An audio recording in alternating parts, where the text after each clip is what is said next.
Islam, Islam, Islam. Welcome to Moor's Heritage and History School, Eyes Wide Open. Principles of Nationality in Action. I believe I forgot to mention that last week when I made the announcement.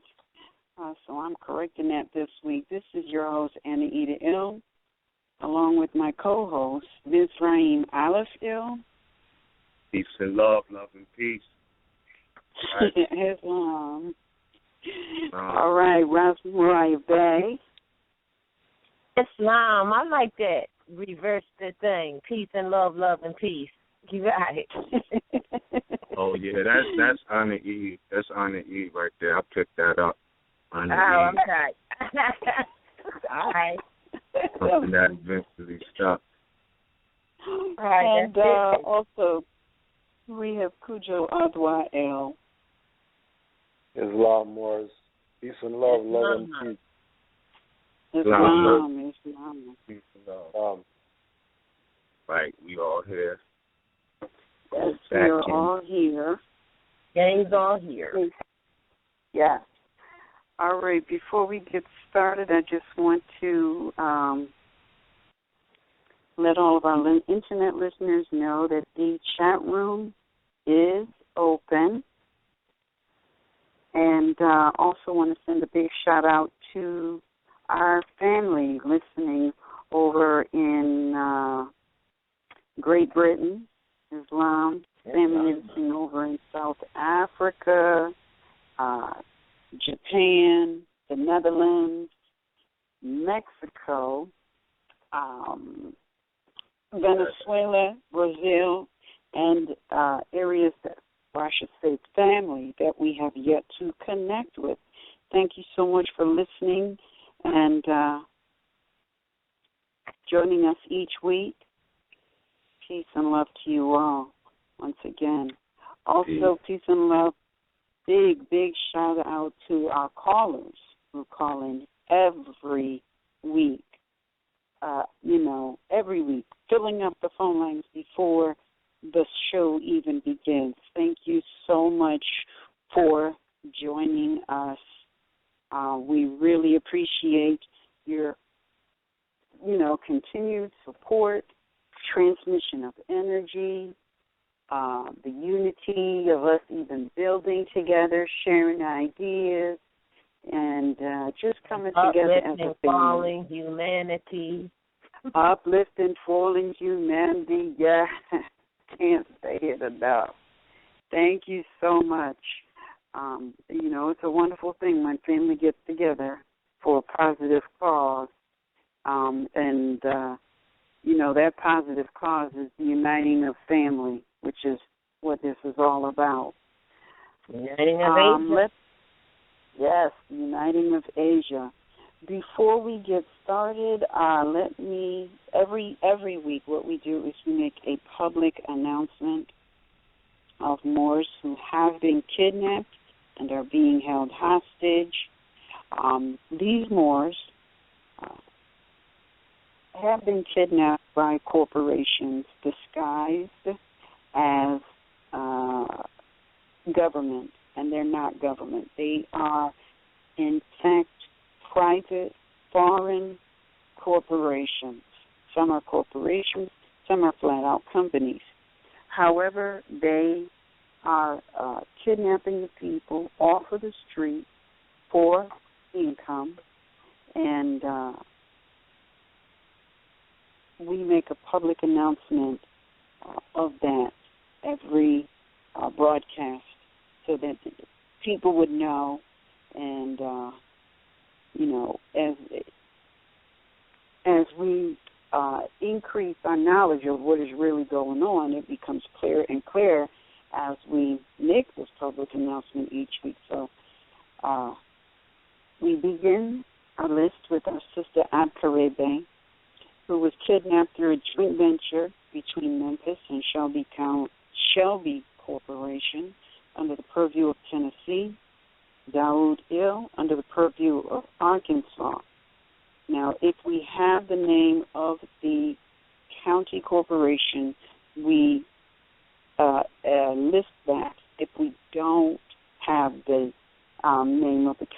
corporation. We simply reference the union state that these corporations are in purview of. And the reason for that is these union states are obligated to protect all people from foreign and domestic invasion. So we make a reference of those union states who are obligated to do so. All right, so next we have Amir Moslemi El, Kusura, Kush Bay, both under the purview of Missouri. Asar Patah Amin Ra Bay under the purview of Ohio. Jeremy Taylor Il, Cherry Thorn Bay. J. McCall Brooks Bay. Joseph Kennedy Il, Kush Amir Bunch Il, Emmanuel Billings Bay. Yasin Khalid Alamin Il, and Michael Curry Il under the purview, or I should say all under the purview of North Carolina. We have new to the list, Notlim Dunlap Bay, kidnapped by Montgomery Corporation under the purview of North Carolina. Noble Crisco Il, under the purview of New Jersey. Messiah Aziz Il and Crystal Il, kidnapped through a joint venture between Mercer, Freehold, and Trenton Corporation under the purview of New Jersey. Eldridge Tarrant Fisher Il and Marquis Serion Il under the purview of Indiana.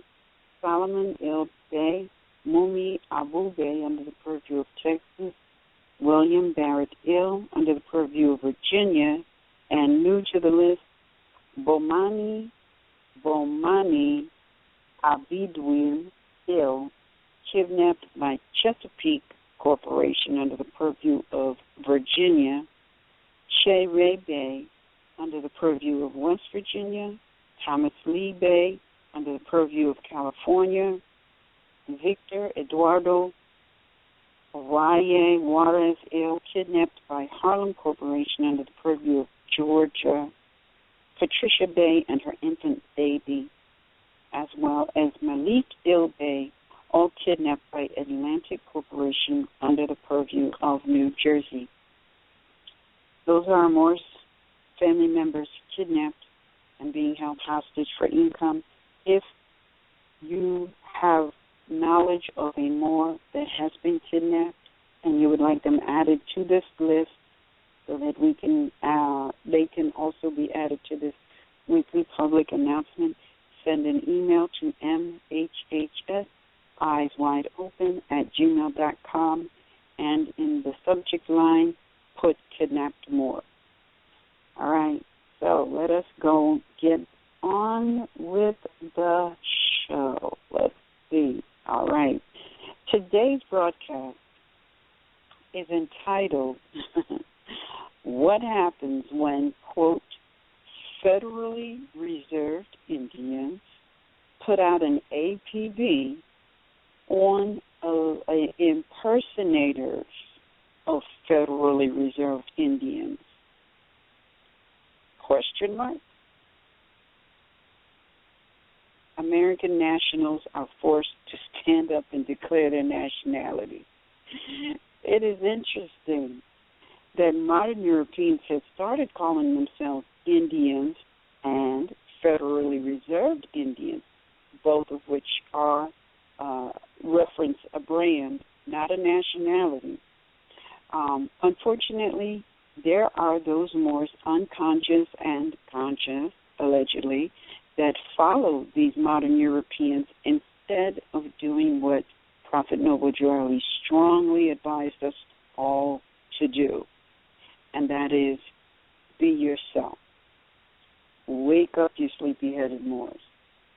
Now we have a guest speaker that's going to come on and give us a little bit of information as it relates to this discussion that he heard on some radio broadcast. But before we do that, I just want to say this. When we look at these, quote, federally reserved Indians, many of us, in our lack of information, we have run to be claimed by these same, quote, federally reserved Indians. For this particular group to put out an APB, all police bulletin, on any other people who are alleging to be of this particular federally reserved Indian group is quite interesting, because it wasn't too long ago, I want to say maybe a year or two ago, you had the so-called Blackfoot federally reserved Indians who made a public statement that they were no longer going to accept any more black people. And really, it is hilarious, and it absolutely shows, in my opinion, lack of information and lack of thinking, because we as a people ought to know that some of these,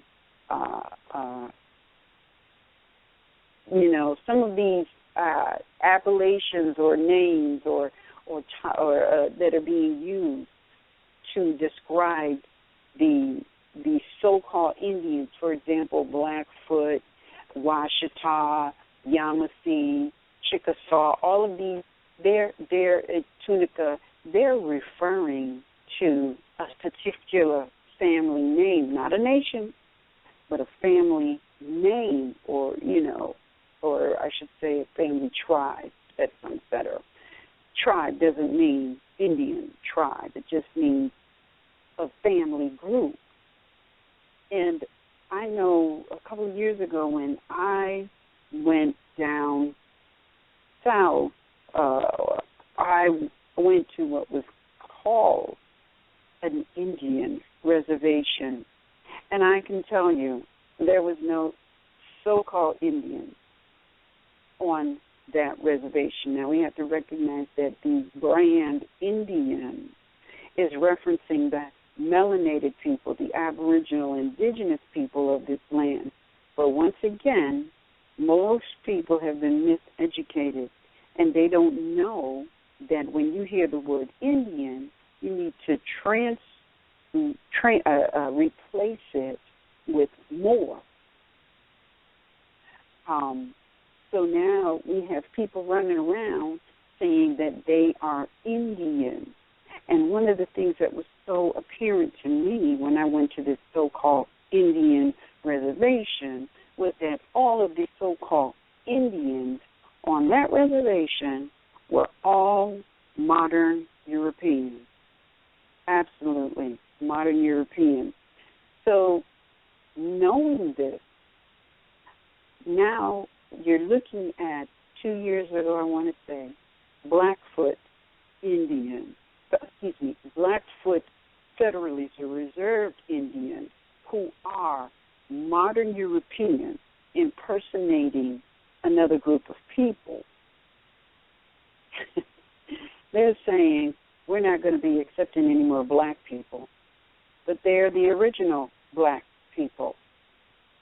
It's an absolute contradiction.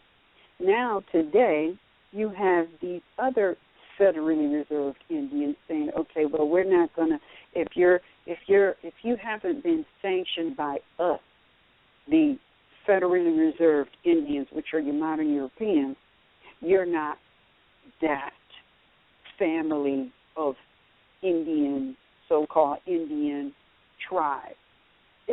It's just so preposterous and convoluted.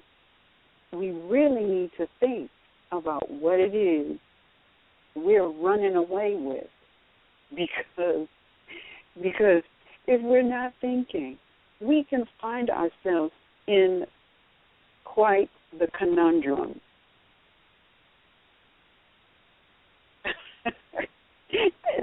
that to me is quite laughable when you really look at it. I mean, for example, I can't say it enough, you got the Blackfoot Indians, Blackfoot.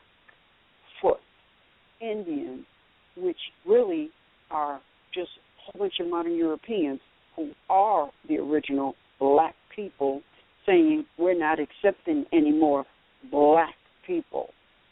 It's crazy. It's just crazy. Wait a minute. Doesn't anybody see the ridiculousness of this but me? I'm not professing to be super bright. I just try to pay attention, and that little bit sounded absolutely ridiculous.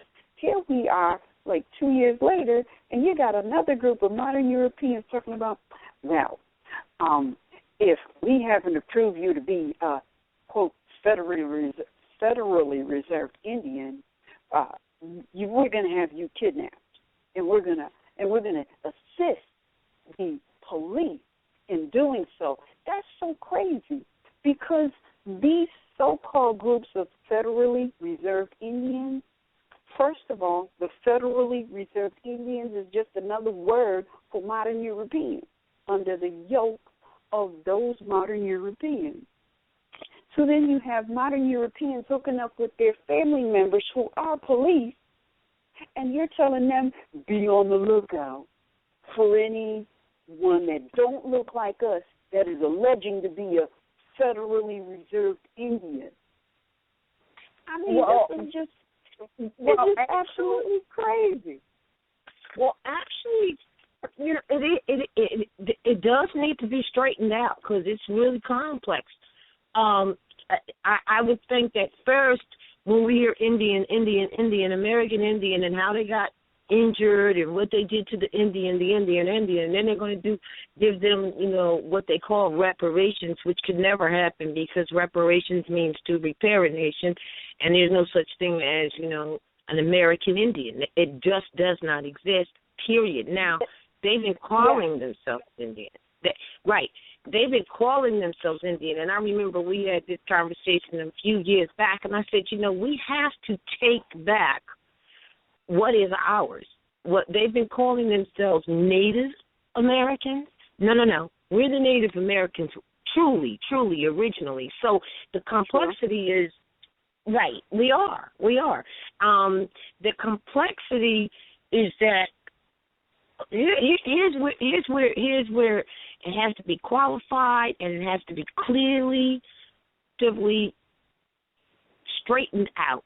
And that's why the prophet even brought up and talked about his family as far as Cherokee, because he figured we would be smart enough to figure it out, because he didn't say go out and claim to be Cherokee or claim your nationality as Cherokee or as Washington or as any of that. That's not what he said. Now, the first thing to put in line here is that there's only two things going on here.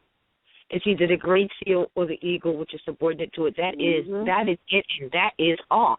So if you're under the Great Seal, which is the symbol of the pyramid, which is an ancient symbol of civilization, then you are of and under the Moorish nation, period. Whether you want to believe it, don't want to believe it, doesn't matter. That's what the truth. The reason why that this is not as active as it is because the people have not activated this knowledge. So first thing, that we separated ourselves from every time we heard the word Indian, but that was really like the first coin, the way in which they're using it, the first coin or brand that was put on us. And, you know, like I can always prove that by the congressional records, and I have it in one of the books where I prove that. I proved that in 1790 and 1791, there were two congressional acts called the Force Act, and they basically were saying stop lynching Negroes. Just, you know, they were calling us Negroes. Then 5 years later, now we're talking about 1790 here, so-called, what they call Chief Joseph of the Nez Perce, because, you know, they're famous for giving other names to the Aboriginal indigenous people. One of the reasons why they do that is because they can't even pronounce the true appellations of most of the people that found them here. Now, that's the truth, and that was documented by Henry Katz, K-A-T-Z, which is a European who wrote a book that he called I think it was Black Indians, not Black Indians, or Blacks and Indians, or something to that effect, KATZ. And he said that there was no distinction. They couldn't tell between the so-called American Indians, quote unquote, and the Africans. There was absolutely no difference. You couldn't tell by looking at them. Then when you look at, when you read Benjamin Banneker Bay's letter, he also knocks that out the box, because contemporarily we were called Africans. That's why we say Northwestern Mexico, Northwest Africa. I mean, at one point it was La Moria, which is the land of the Moors. But at any rate, these two congressional acts that happened, 1790 and 1791, to stop killing, quote-unquote, lynching, quote-unquote, Negroes, 5 years later, the Chief Joseph, they called him, because that was not his true appellation, from the Nez Perce, said, I shall fight no more forever. Now, you just got to start thinking, like the prophet said, if I could get you to think, can you free yourself? Mm-hmm. How is it that first you were killing so-called Negroes, which you know are Moors, or those who call themselves Negroes, or who they call Negroes are actually Moors, and then 5 years later, the so-called Indians say, okay, I'm going to stop fighting, because we are one and the same people. Those are all brands. And then when you look at the definition of what a true American is, the Aboriginal indigenous people are of various copper tone skin found on the continent. So with these things, you make deductions, and you by thinking. So now the Indians, the so-called Indians you see today, all of them are pale, amalgamated. The true. Now here's where the distinction. The true so-called Indians that they really encountered, none of them were pale-skinned, all right? They were not really the pale-skinned people at all. So the ones you see today, they're pale-skinned, amalgamated, and then they want to get some sort of courtesy and conjunction and, amicable this or that with the U.S.A, number one. All right, and they even did a treaty in 18-something. I can't recall it right now, but we had covered it. And the treaty, there's some people out there who are talking about this treaty, and they didn't even look at it to see that the treaty was between supposedly some so-called Indian group. They were, even if they were the original Moors, branded Indian at that time. And it was between them and the U.S.A, which means it's void, because the U.S.A can't make any treaties. You see? But there's people that are out there running on that. It's void. So back to what we're talking about here is that we have to first understand that the people they found here that they're calling Indians were really Moors. They were, with the fights and everything, some of them were placed on federally reserved, on reservations. That's what federally reserved means, reservations, which really was jails without walls, just, boundaries. And the ones that you see now have the audacity, because all to say, well, if there's any Moors out there using our name, the Yamasee, which means ancient ones, by the way, if they're out there using it, we're going to join up with the policy enforcers and because they have a nationality card that says that, and they're not that. Well, isn't this really interesting? Because they are if they did their history of the actual family names. It's not a nation. This is where we get crazy at. The only nation is the Moorish nation on this land. The family appellations are various ones of different, what you call Indian names. They are nothing but family appellations. That's why the prophet said what he said. But if they did the history, they would find all of the ancestors of what these amalgamated so-called Indians are claiming. They would find all of them ancestors to be melanated Moors, and they know this.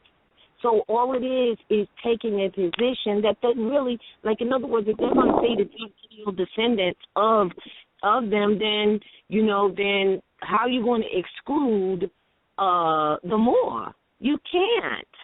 So now they're going to join up with the police, so-called, and actually get people for fraud because they said they are Yamasee? I mean, really? I mean, listen, this crazy. It's absolutely everybody is pining for position right now. Everyone is pining for position, and all Moor's got to do is take their place amongst the affairs of man, and like this stuff could be over with. But yes. Yeah, because see what they're doing is not that far different from some of these temples who actually, and now because I said it, you read it you read the comments they make. They act like their brethren aren't really Moors unless they're in the temple. So now you got these so-called Indian group. This is horrifying that are actually going to kind of do the same thing. And who are they all against? People, think about it. You.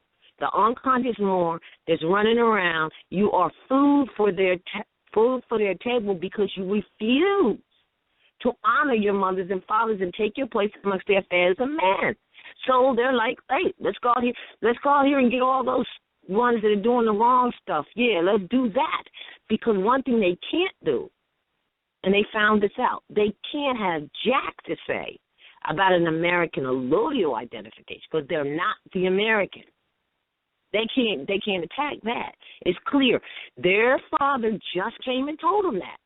This is really crunch time for everyone. They know they're immigrants. So now they're looking for some other avenue, a new angle. That's all they're doing. And if we Moors actually sit back and allow these, one other thing, and then I yield. You had mentioned that most of them were modern Europeans. See, modern Europeans, they started the sovereign citizen movement to try to be sovereign here and found out that they got kicked in the behind because you can't be sovereign in a land that you are not tied to aboriginally. So then they went and said, oh, we could go say we're Indians. So they didn't care how they gained some sort of freedoms or liberties back if they could. So now they're up in the so-called Federal Reserve Indian reservations. While first of all, most of those Federal Reserve Indians, they're dying. They don't give a goddamn about them. They are dying from disease. They're dying from no medical assistance. They're trying to live off the land of which this European is killing the land. I know this for a fact because and you do too because the reports were out. Now all of a sudden we got some Europeans sitting up in their place while they're dying, talking about we're the Indians and so on. And lastly, let's not get it confused. When they speak of Indians in the Constitution, they're actually talking about the Hindustanis who are Moors, and that's why they are mentioned as do not being taxed.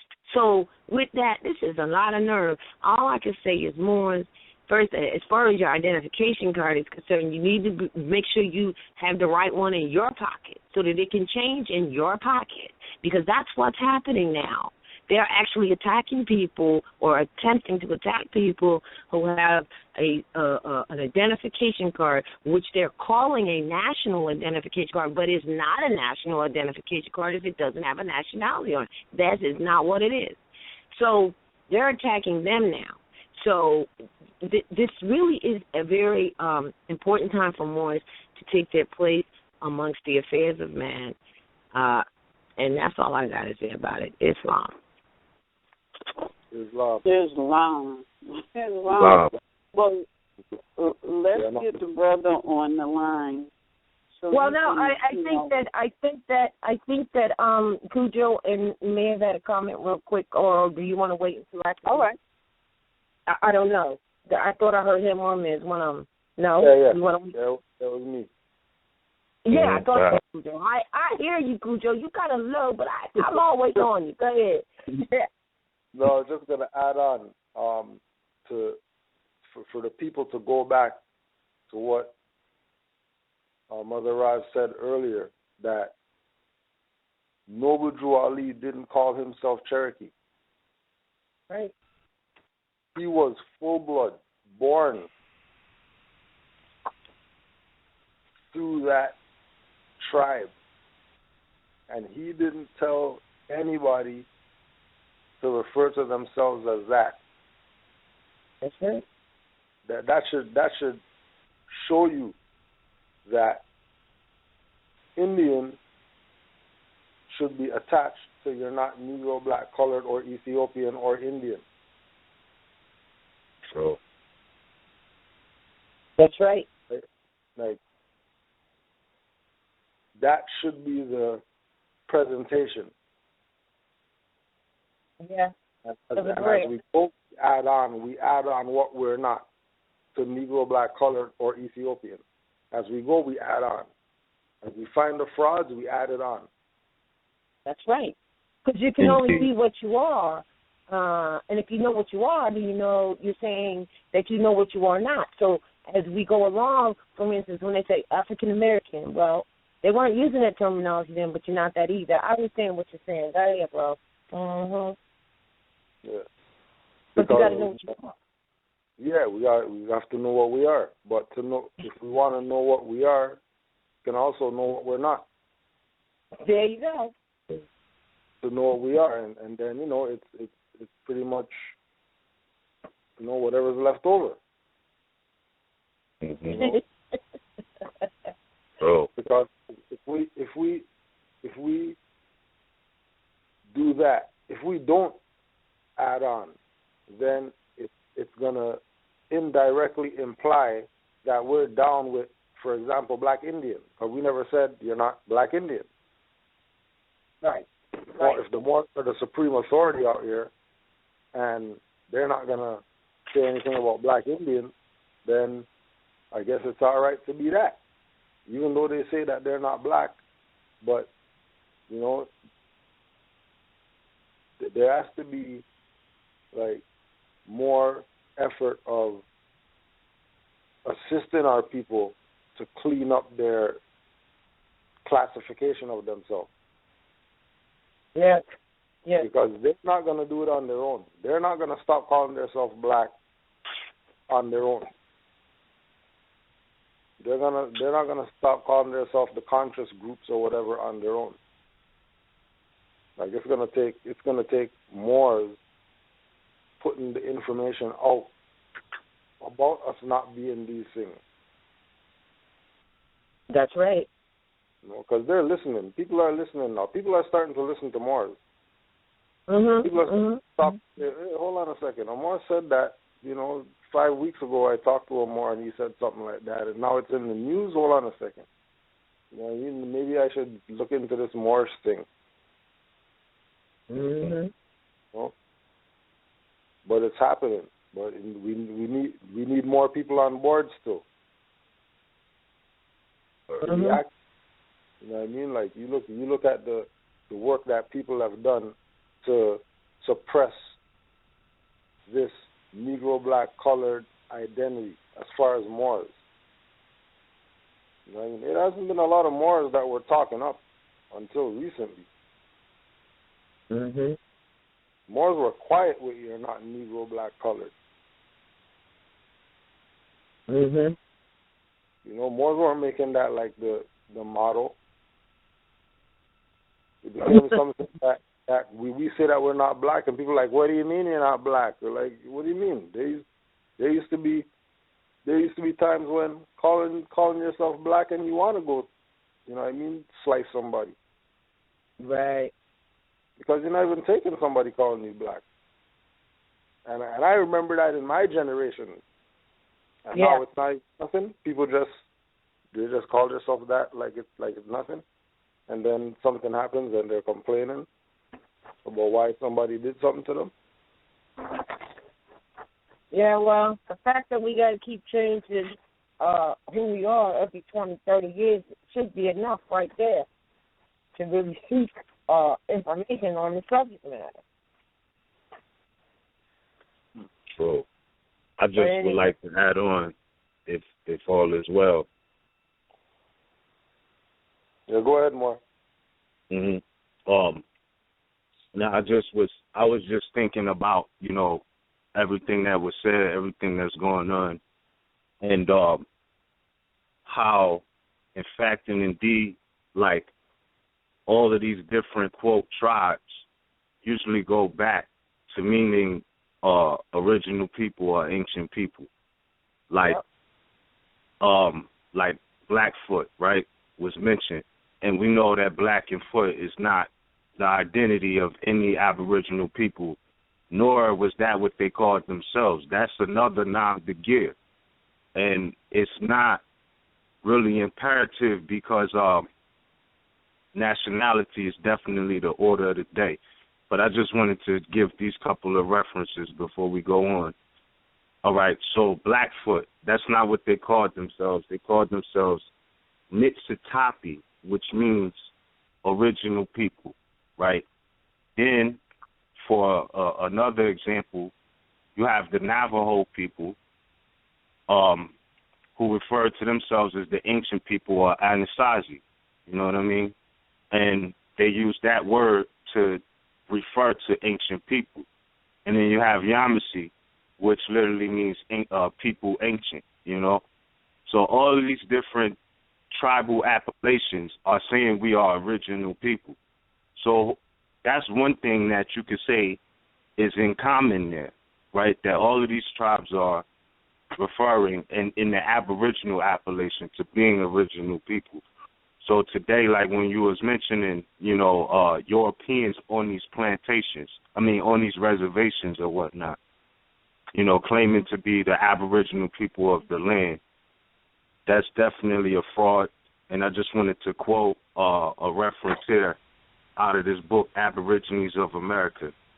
It says, but a slight reflection on the period of the Toltec migration on the monastic institutions, the symbols of worship, the calendar, and the form of the pyramids, and other monuments which still exist in North America will lead to the conclusion that the civilizations of this continent was not of European origin.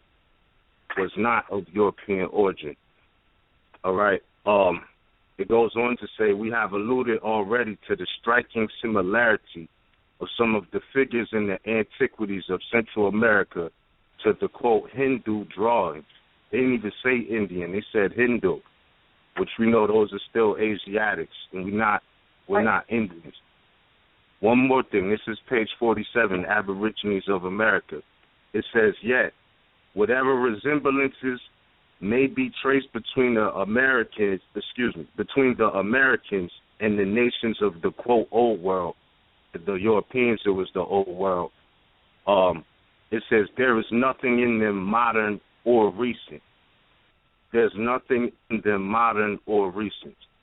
So we already know that we're the ancient people, but what is the nationality of the ancient people? Of course, we're Moors, Al-Moroccans, Americans. So, like, Europeans, they, you know, have been jacking our identity for a long time. And it definitely is a war stratagem, you know, to take on the appellation or have somebody take on your appellation when conquered. Example, on October 14th, 1066, the Normans from northern France defeated the Anglo-Saxon army in England at the Battle of Hastings. Thereafter, Norman customs and culture dominated all phases of English life. Same thing that happened with Americans. So now, all of a sudden, you know, you have Europeans claiming to be Americans, claiming to be Yamasee, Native Americans, all of these things here. And they know that's not their history or identity. And that's just what I wanted to add on before we move on. That was. Can I just one more thing to that, because you just brought something to mind that I recall.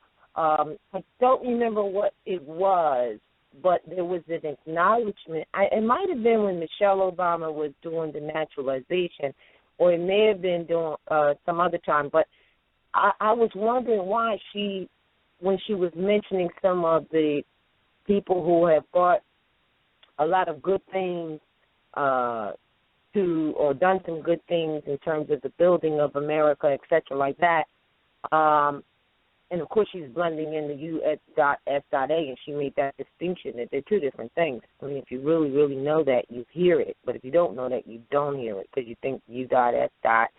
U.S.A, United States, they're all the same. But she mentioned Hindustan, a couple of Hindustan people. Now, and at first I thought, well, that's a little strange, but I totally get it. I got it after I heard it because, you never hear these things in your lifetime until you start, studying and getting into declaring who you are and the history, because you cannot separate law and history. And I got it. She was just kind of dropping a clue, because everybody and anybody should say, well, why is she giving credit to someone who's a Hindustan? Because that's where they bastardized Hindu or Indian in the first place.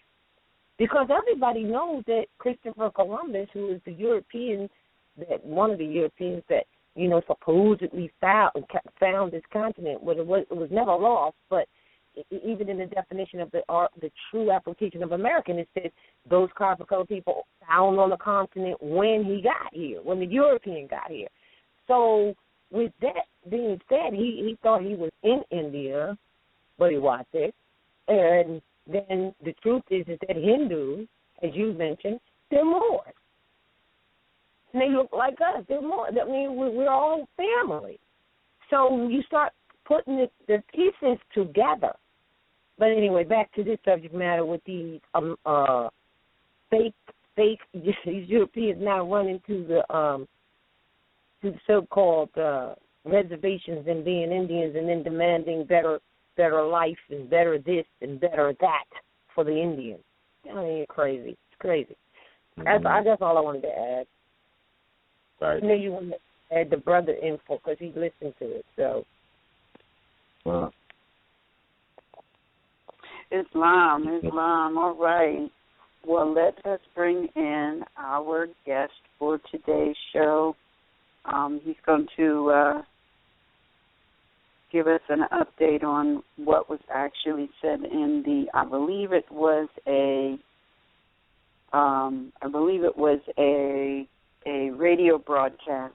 I'm not sure what the name of it is. Islam, Brother Amir, you there? Islam, peace and blessings. Islam. How are you? I'm doing well. How's everybody? How's the family? We're fine. It's so nice to hear from you today.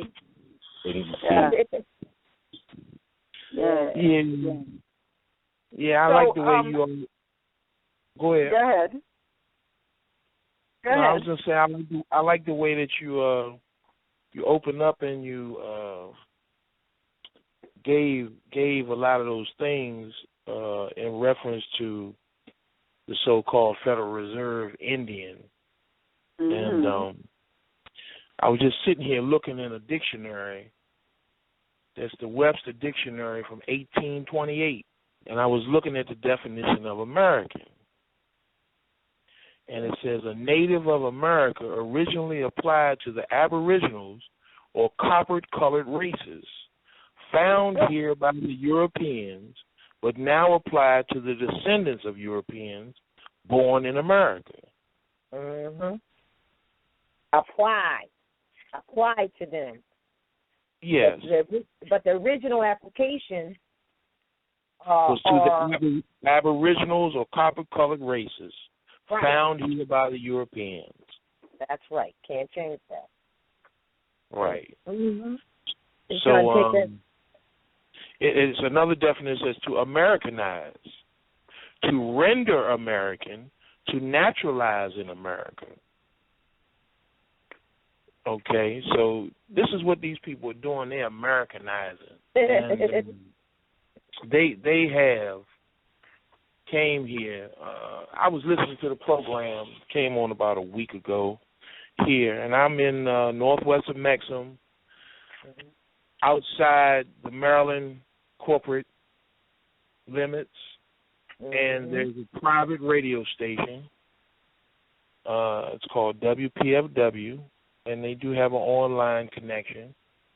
They have a show that comes on. There's a gentleman, he calls himself Jay Winter Nightwolf, and he claims to be a Native American. And he had this gentleman on his program who references himself to be a authority in regards to the Yamasee Nation. And in their conversation, he started to initiate some accusations as to other people erroneously claiming to be Yamasees, forming their own identifications, going against the policy enforcers and the corporate entities, and creating a bad name, so to speak, for the Federal Reserve Yamasees. And in his discussion, he claimed that the Yamasee Nation was from somewhere about the Georgia territory up to the Virginia territory, and that they were mentioned in the congressional records specifically, and that because people see the description that was mentioned in the congressional records, they have tried to claim that nation as their own. So I was just listening to that, and unfortunately, I tried to call in, and they didn't have a call, thing where I could call in and comment. And I did leave a message for the gentleman who runs the program, and I never got a response.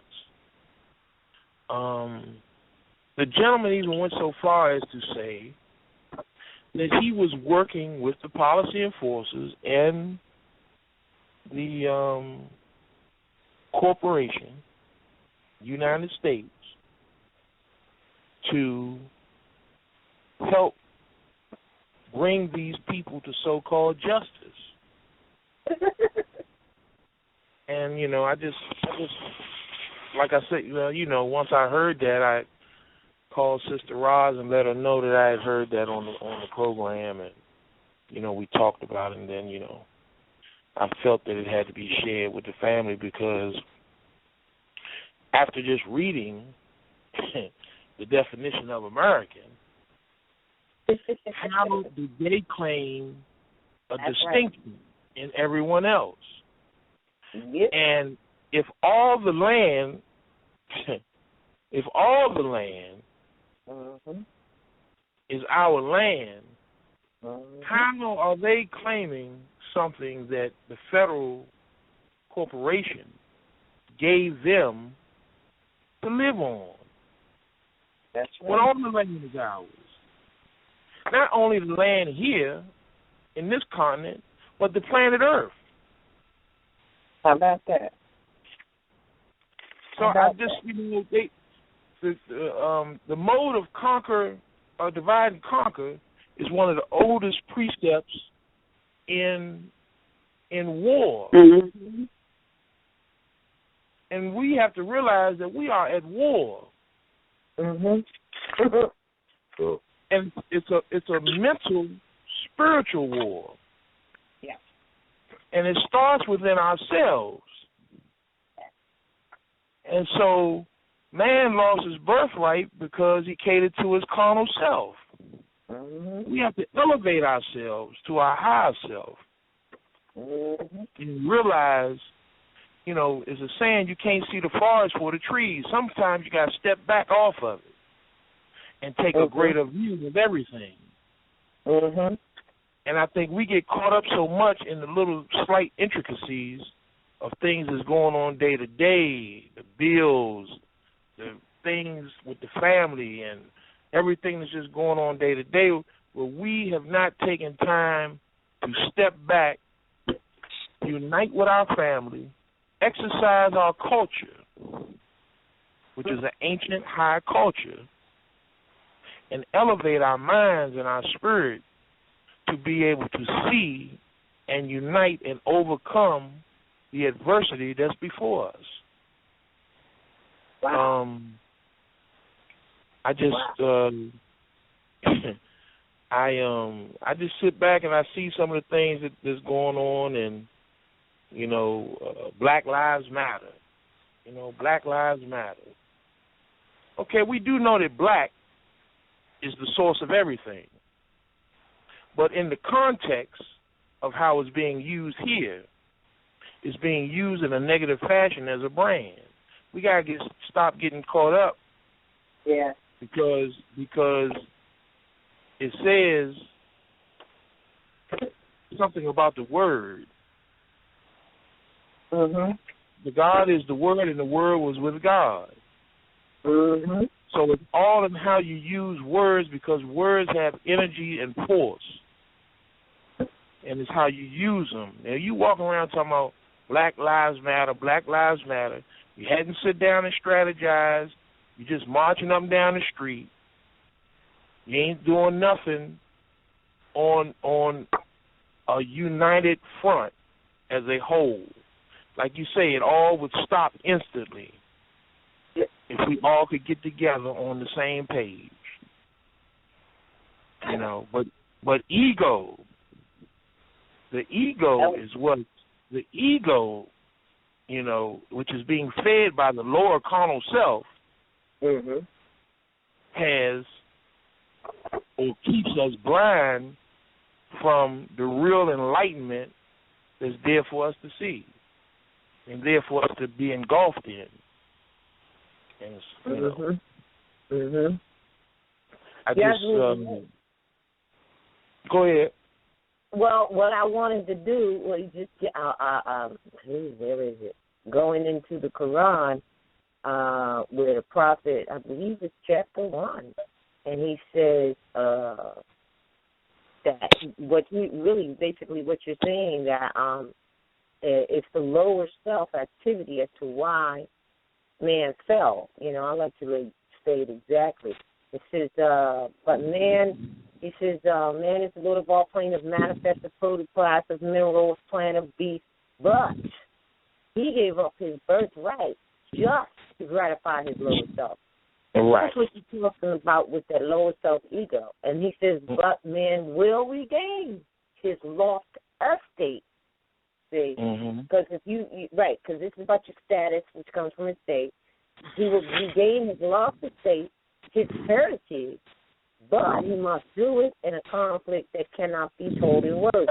And so many people say, well, why do y'all keep saying this? Why do you know, hey, all you can do is share this information and give and try to, as you say, get people, like, look, the reason why the prophet said this is a breakfast fight, because if we were all to get this, it really could be over with overnight. I mean, when you really think about it, it really could be. It really, really, really could be. Now, the other thing you mentioned is that we have to realize that these are strategies of war and that we're at war, right? And that's one of the things that I think that we fail to recognize also. But when you look at and study the law, it tells you right there, it's a case law, and it says that if someone undermines the Constitution, that is, has an oath and obligation to it, they have just declared war on the people. So if we know that all of these things in law are absolutely right and exact and can't be changed, but yet we go up against these people that are absolutely against it, we have to recognize that they declared war on the people. It's a silent weapon for a quiet war, or quiet weapon for a silent war. And that's who we are. Yes, this is true. It's on. I also was reading another definition in the same dictionary. Allodial, as an adjective, pertaining to allodium, freehold, free of rent or service, held independent of a lord paramount, opposed to feudal. Then allodium as a noun, a freehold estate, land which is the absolute property of the owner, real estate held in absolute independence without being subject to any rent, service, or acknowledgement to a superior. It is thus opposed to feud In England, there is no allodial land, all land being held of the king, but in the United States, most lands are allodial. Oh, man. Now, see, I got to make a comment here because, see, I'm doing a book. I'm almost done it. And it's called About All License and Permits, because license and permits are the same thing. However, this you bring up freehold. Now, what's interesting here is that, and I have this in the book, I got it. It came to me so clear, based on even what you're saying. That which is inheritable. I mean, that's where we get the allodial, right, or pertaining to, is a freehold estate, which means a right of title to land, as you just described. Well, here's the thing. Now we skip over it too much because we think of a title with some piece of paper because these Europeans go and do a title search, but they ain't never giving you a title because the title is in the appellation. Is why we placed our trust in the deeds and issues formed by our forefathers and the name. And we have to break down name, but at the same time, this is where it's at, the title. And what you're talking about, a freehold estate, it can only be held with a title. What is the title? The L and the Bay, right? So that's why it's so important that the L and the Bay is affixed. But you also know what it means. Because the L and the Bay are those titles to the estate.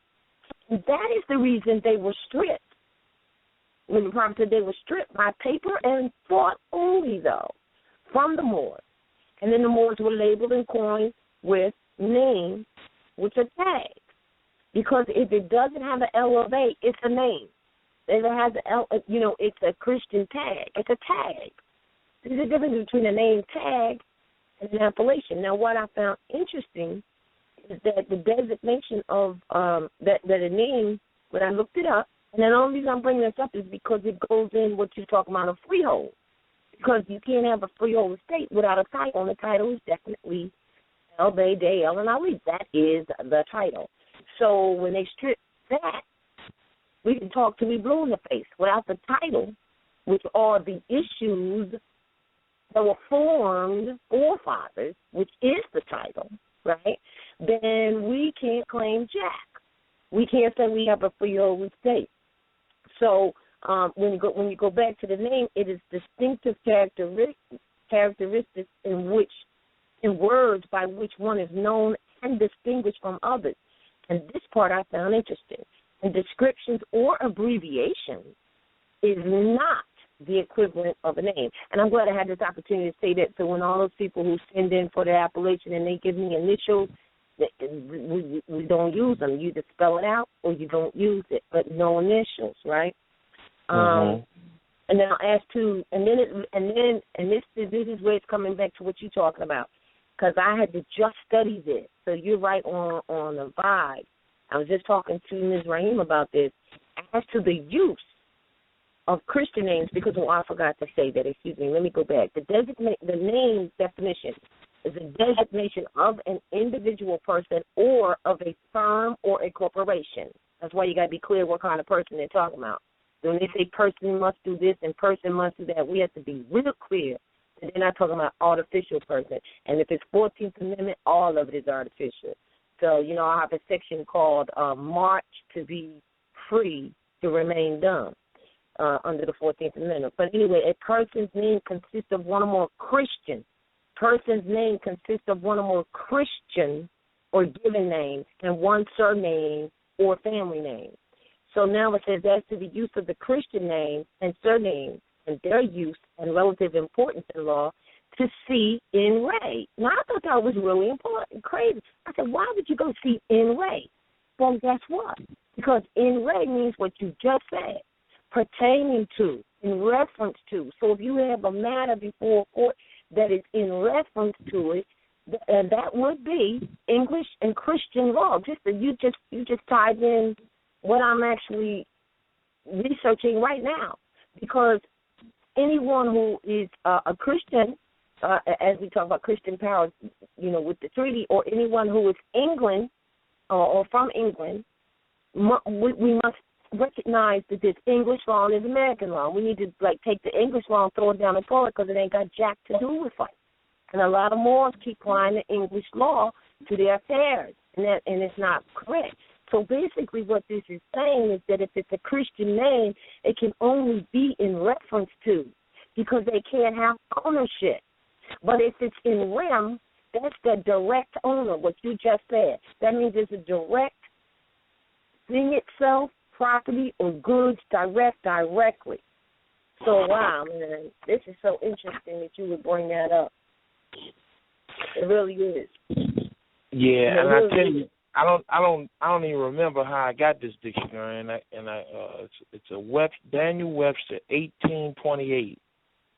We have that, but see, yeah. one of those is not. One of those Daniel Webster's, remember there's two of them, right? And one of them is what? It's not on the bridge, right? Oh yeah, that's the thing about the Webster's dictionary that he's reading from. There's a great dictionary, but it's not unabridged. Right, it's not unabridged. But and keep in mind too, that's 1828. But if you look in the unabridged Webster's of 1936, they don't even mention the Europeans in the definition. They just say, American, any one of the copper-colored natives found on the continent by Europeans. The original application of the name, and but we know that the origin is that Europeans are not Americans, or Al-Moroccans. It's the same thing, American, Al-Moroccan. These are Christians who just basically, conquered and put names on, or took appellations and put names on, etc. These are highwaymen. It's interesting because you brought up allodial and feudal. And I just want to read this excerpt from out of the History of the Moorish Empire in Europe, Volume 2, on page 222. It goes into these Europeans, and it says they styled themselves lords, but they differed from highwaymen only in that they exercised on a larger scale and with greater impunity the popular occupation of robbery. So these lords, landlords, making false claims of being landlords, lords, and lords of England, like you said. These are in conjunction with those highwaymen that, these, quote, Yamasee, not the true ancient people, but the modern Europeans are in conjunction with the highwaymen. The lords and the highwaymen is just the highwaymen, they exercise on a larger scale with impunity the popular occupation of robbery. So you could get somebody who's claiming to be, a landlord via a corporation, and they'll try to get you into all types of contracts to basically rob you. But the highwaymen, they just get on the ground, get on the floor, all of this here. Nothing to instill fear, I'm saying, but I'm just saying these people are of the same branch, but just do it in different ways. So, I just wanted to say that in conjunction with allodial.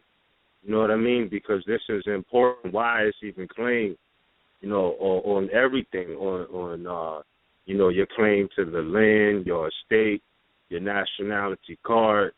That word allodial is important, because it's not like, we people who don't believe in the supreme energies. It's just that those lords, if it's not qualified, they assume you under the fee or the feud jurisdiction opposed to the allodial. And they'll send their pawns out. That's highwaymen, and that's just how they move. Yeah, but that was interesting. Like you mentioned about Christian, and my fault, pardon me, not to get off track, but this is all interrelated. when you was mentioning about the Christian and like that, even that right there, you know, is a ritual that basically, you know, tries to put somebody under the Christian jurisdiction at a young age. Yeah, like before I didn't even know what was really going on because I didn't really like go to church like that. So when I heard people say, "Oh yeah, we about to go to a Christian and all of this," basically that's a ritual to say, okay, yeah, this child is Christian property, you know, and that's just what it is. And I said that just briefly in conjunction with what you said. Well, yeah. I also observed in this. I know you say it's unabridged, or it is abridged or unabridged. This particular dictionary. It's abridged. Yeah, it's not an unabridged. It's abridged. Right. But it's information in there. Don't get that twisted either, you know. But I do notice, and I have to give Mr. Webster a little bit of credit because he says he goes and he says he was talking about hunting and the different practices, and the feudal system of England originated terms which formed, and some of which now cannot be. Say that again, bro. Hold up, Dan. And some of which now cannot be a necessary part of the language of that country. But in the United States, many of these terms are no part of our present language, and they cannot be, for the things which they express do not exist in this country. They can be known to us only as obsolete or as foreign words. On the other hand, the institutions in this country, which are new and peculiar, give rise to new terms or to new applications of old terms unknown to the people of England, which cannot be explained by them and which will not be inserted in their dictionaries unless copied from ours. Thus the terms land office, land warrant, locution of land, consociation of churches, regent of a university, intendant of a city, plantation, select men, senate, congress, court, assembly, escheat, etc., are either words not belonging to the language of England, or they are applied to things in this country which do not exist in that. No person in this country will be satisfied with the English definitions of the words Congress, Senate, and Assembly, Court, etc. For although these are words used in England, yet they are applied in this country to express ideas which they do not express in that country. With our present constitutions of government, escheat can never have its feudal sense in the United States. Wow. See, so now what you just proved is there's English law and there's American law. No, there's United States law. Well, no. United States. He says a distinction in the words that they took some of the same words and they put different meanings to them here than they originally had in England. Right, but see, but we have to qualify United States and American because there's American law, and the Constitution is the American national Constitution. Right. The United States is a metaphor. There's no place called the United States. There is no, you can't be a citizen of the United States because it really is it is a interface for the people, which are the Moors, with the United States of America that they granted to be here. So the people so the United States doesn't really exist. Like that's why there's no such thing as a United States citizen. There's no such thing as a U.S. national for sure, because United States is just a metaphor. It's the people of the United States. That's us. The United States president, when you look at the Constitution, there's two presidents. There's the United States president, which is really us interfacing with these Europeans, because we're private. So we established the United States as an interface with them. But when we walked out in Senate, it was done. It was over, because there's no longer that president. That's why everything they do now is statutes and can't be law. Because and that's another book. I'm actually working on 2 books, but you don't need my book to check that out, because when you read, for instance, how a law or how a bill is turned into a law, it clearly tells you right in the Constitution, Section 7, Article 1-7, explicitly, the bill is given, and the President of the United States, not the President of the United States of America, see. And that's the first thing that people need to recognize in the Constitution, that there's 2.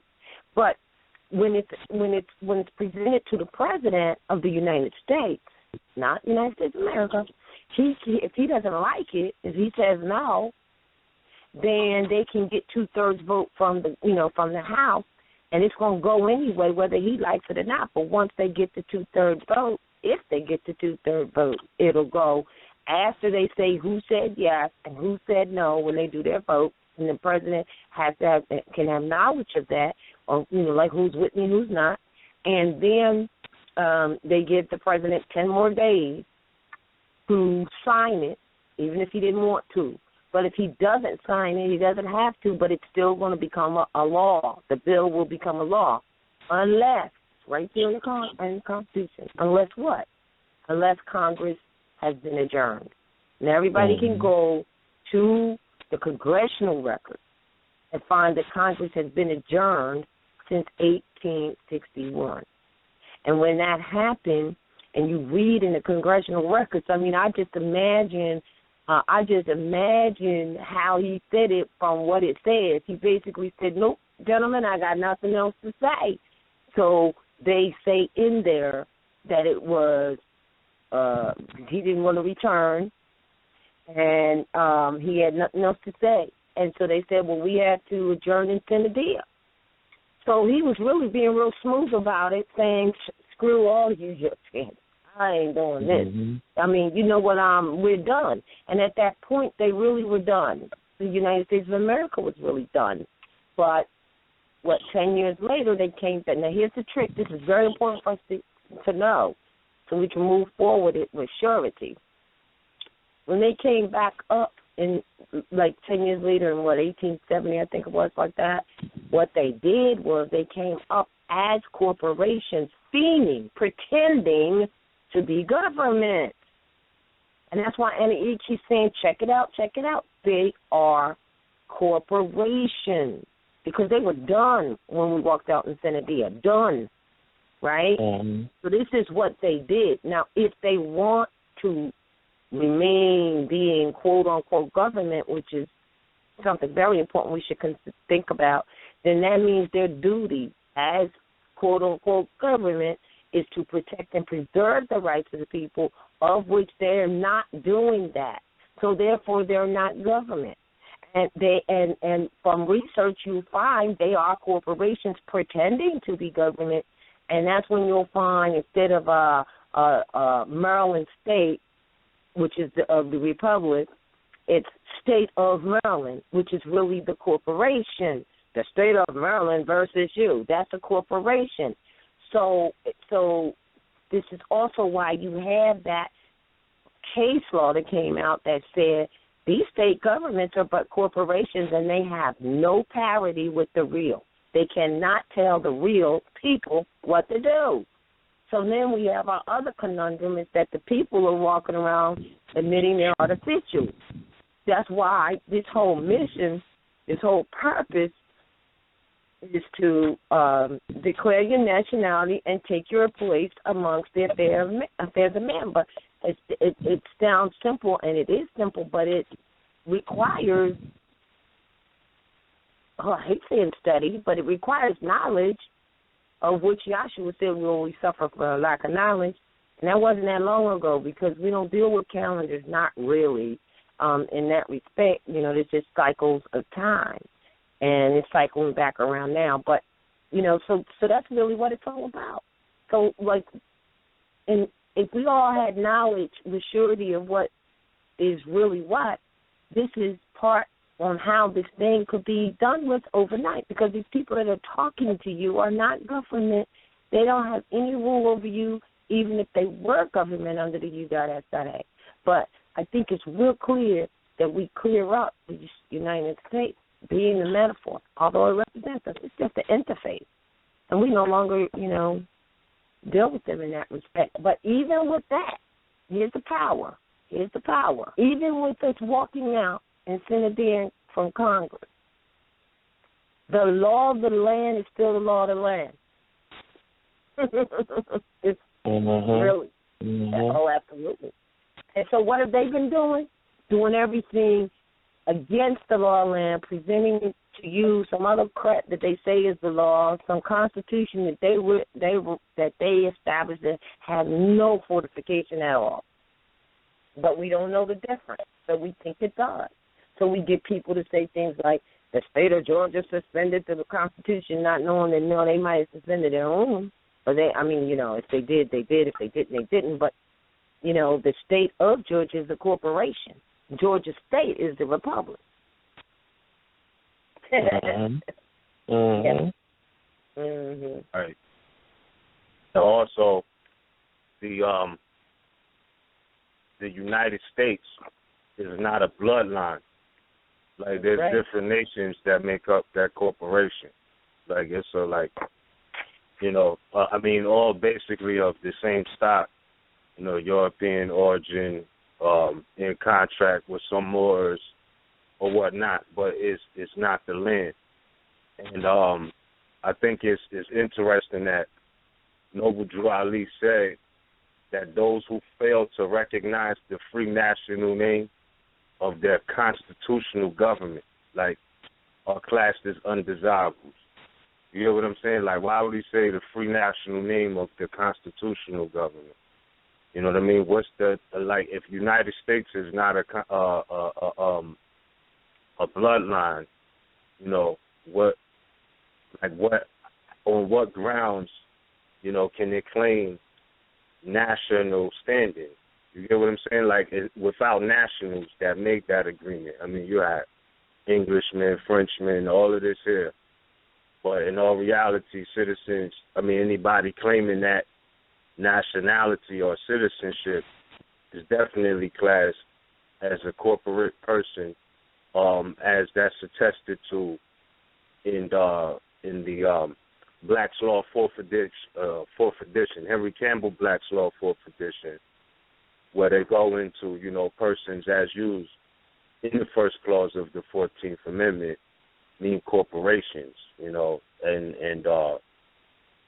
that's a big statement because, you're talking about a artificial entity, really, a corporation, really. So there's no different than interfacing or doing business with any other corporation, whether you punch in the clock to work a job or whatever, you know what I mean? Like, it's still in the aspect of a corporation that's going on, you know what I mean? Like, it's a corporate feel that's going on. So, yeah, with that being said, you got to keep in mind that the law of the land has been here long before, Europeans came along, even before we manifested. But when we got here, and advanced in civilization and formed words and all of this, like, the land was not called, the United States. It was not. We could go back to where, different appellations that Moors called it, whether it be, a Mexum, Al Morocco, America, A Moreau, all of this. These are proper appellations to reflect, the land. Because when you talk about the law of the land, we can't say, all right, well, this corporation has a law of the land. No, they're obligated to respect the law of the land, but corporate rules cannot supersede the natural law. because those laws definitely are more or less ancient, way more ancient than the corporate United States, and that's a fact. That's international law, Muslim jurisprudence. All of that is embodied within the Constitution. So definitely keeping that in mind, it definitely makes a difference in your dealings. Well, you know what? You're right. I just want to support what you're saying and what was being said here as far as the United States. Again, it's an interface. So it says here this is United States versus Cruikshank. And it says the people of the United States. Now, remember, the United States, you're right, Ms. We never, States of America, you'll see these things, United States, States of America, the American states, you'll see that because, like imagine for a minute, we're here, right, and we're like, okay, these slaves, servants, indentured servants have been brought over here and left by the British Moors to work the plantations, and now they want independence. And all of this had to go down in the treaty first to get. First they told them they needed to get their independence from the British Moors, from England. That's number one. And then and you should read the John Adams analysis letter because it's really, really interesting, and it shows that. So now we're like, oh man, what are these people of the States of America, the American states? But finally, when it got finalized, with after the Declaration of Independence for them, then the treaty to bring them in, to bring the peace that they can roll in here on ships and put the banner up there, and we won't mess with you at the ports. You can pass the ports, and then the law of the land. All right, cool, right? So we had to formalize them as something, regardless of what they were calling themselves. They know they were states because if you look at what a state is, it's a body of people occupying, a territorial land. So, what are we going to do? So we brought the control in with the Constitution. But prior to that, we didn't have to use no terms of the United States or the United States of America because they're the United States of America. So what we had to begin doing something to make the distinction between the Aboriginal Indigenous and the foreigners that could never come here and be the nationals. But since the American national or more American national seemed to got washed out because of this trickery, deceit, and loss of knowledge and being enslaved, they got that out the way. And as we said when we first opened, and you had mentioned, Brother Amir, that they're just trying to Americanize themselves and just take what is not theirs because they're Europeans, modern Europeans. So therefore they could never be American nationals. Now they can be subjects and citizens of certain ranks. That's why the citizenship ranks even had to be applied, because if it wasn't for the national, we wouldn't even need to have citizenship ranks. We wouldn't even talking like that. And this is also why you will find in the Expatriation Act, I believe it's page 535, it says that there has never been any discussion about citizenship regarding Morocco, because we never had to be concerned about those things. Now we had to, so we made an interface to interface with these foreigners. And it is separate, which is why we need to take our place amongst the affairs of man and know what our government is and what government is. So now this case law says the people of the United States resident within any state. So I'm not resident within a state. Moors aren't resident within any state, so they're not talking about us. But guess what it says? It says the people of the United States resident within any state are subject to two governments. This makes too much sense. When I first read it, I didn't get it because I hadn't studied enough then years ago. Now, they're subject to two governments. One is the state government, and the other is the national government.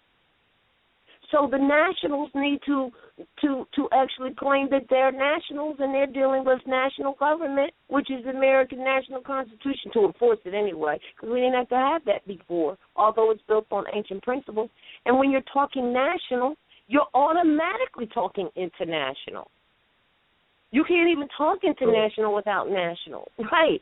So all of our matters are national, therefore international. But there's our states, quasi-national union states at that, period. So it says that there is, and it says there's no need for conflict between the two. Well, what do they mean? Well, the law of the land shows you that. It's like this is the Constitution here. This is what states can do. This is what states can't do up in this piece on our land. This is what it's all about. So these distinctions had to be made. The problem is that we, the Moors, are not clear yet of what these distinctions are. All of us have been in the same boat. You say U.S., USA, we think it's all the same thing. It's not. It's clearly not. In this case, law proves it. There's a state government and a national government. Now, when you go back to the Constitution, indivisible, one nation. So we say it's indivisible. They can't be a state all on their own doing their thing. No, the law of the land applies. Now, if they want to do this or do this or whatever in their little corporations or whatever, if you're a member of that, if you are a member, which is the same as a citizen and member is the same thing, and you agree to whatever's going on, that's your choice. But that still doesn't, that does not wipe out the law of the land, or that, in other words, if they want to apply some crap to themselves, that's fine. But we have to make the distinction that we are the more American nationals, and that does not apply to us. Because as nationals, common law does. And so, like, they'll teach you in school, and I know, Amir, you had told me this before, that, common law is not used anymore. Well, if they say common law is not used anymore, what they're saying is they're not dealing with international law. All right, they don't want to deal with international law. That's their damn business. But that don't mean you stop dealing with it. And that's what we got to understand, even though we understand they have this power. They don't really have this power. The only reason we have all this power is because of our lack of knowledge. And they also send out their private security guards on the street to stalk you, which is really like a little gang to me. But, so I'm saying this to say, yeah, there's the national government, and that's what the prophet was talking about. And then there's the state. And I just wanted to add on, too, in that case law, pardon me, I can't put my finger on it right now, but I know it's on the website. Where it goes into the fact that the United States has no inherent powers of sovereignty. That's correct. All right. Yeah. Well, correlating with that, this case law of Chisholm versus Georgia, all right, when it says, strictly speaking, in our Republican forms of government, the absolute sovereignty of the nation resides in the people of the nation. So why would it be that the United States has no inherent powers of sovereignty? Because it's not a nationality. It's not a nation. You know what I'm saying? It's really not. Yeah. No, really. Oh, here it is. I came right to it. I got right to it. It's on the What's New page, because everything I put up, I try to keep it there, and you can find it eventually on that page somewhere there. It says the United States has no inherent powers of sovereignty, and only those that are enumerated in the Constitution. Bingo, there it is.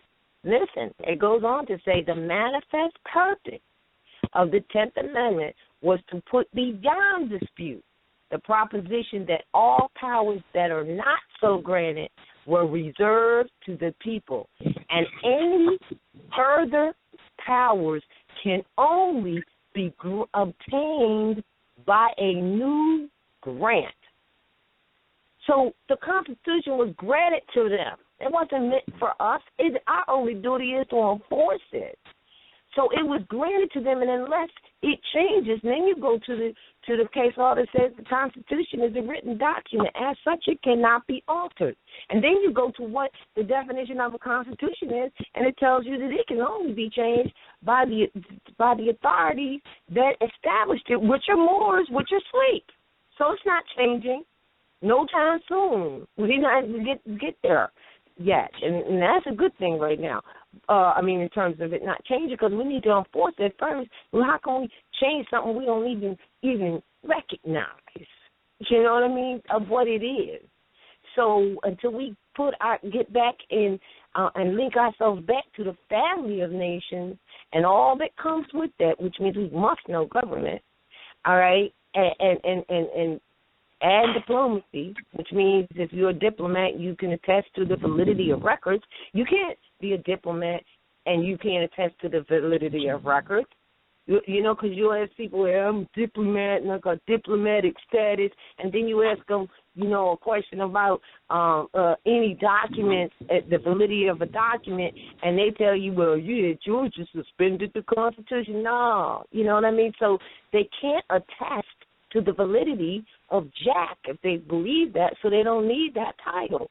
So anyway, when you go to what you're saying is that case law proves it, and it proves also what we're saying, as the United States has no inherent powers of sovereignty because it's the people, and it is an interface of us with these other citizens, quote unquote, other citizens, which are the ones that the prophet warned us to acknowledge our national government and enforce the national constitution so that you are not molested by who?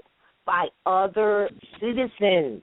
Distinction is clear. We just need to take our place to that and stop chasing all this other crap that has nothing to do with us. Mm-hmm. Islam. Well, I don't know if y'all know, it's 11:06. Yes, it is. And what I'm going to do at this time is open up the line so that we can take some callers. Islam. All righty. All right, caller. Well, let me say this. First of all, it is 11:07, and what's going to happen is at 11:30, the internet connection going to go down.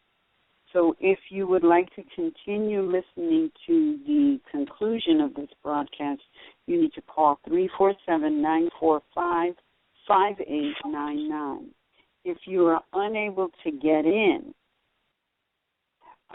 then what you're going to have to do is wait until after 12:30, and you can download the broadcast from the archives and in its entirety, and you will be able to hear the last hour. All right. Now, at this time, we're going to take our callers. If you have a question, comment, or concern or statement that you would like to make, please press 1 on your telephone dial, and we will take you in the order that you appear. And before we get into that, I just want to make an apology on, which broadcast was it? I want to say it was just Standing on Law. We were not able to get to all of our callers. Some appeared to have dropped off when, in fact, they had not. So we were not able to get to all of our callers. And then we just want to apologize to whomever was not able to get their point across, and just let them know that was the reason. Alrighty. All right, so our first caller is caller 310-406. You're live on the air. Please state your appellation at Northwest Maxim. Islam family, this is Isai Joel Bay, calling from Northwest Maxim. Just wanted to make a comment on the brands that are being spoken of in this show. and the Congress sojourning in 1861. They definitely didn't come together anymore after that, the 1861,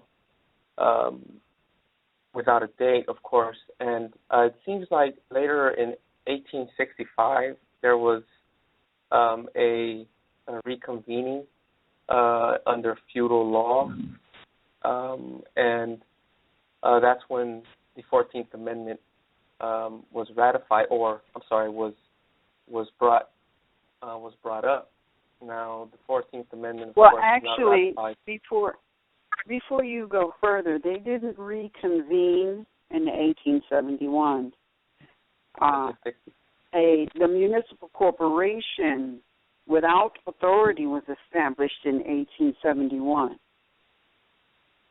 So the Moors did not. The Moors did not ever. We haven't reconvened. Congress. That's true.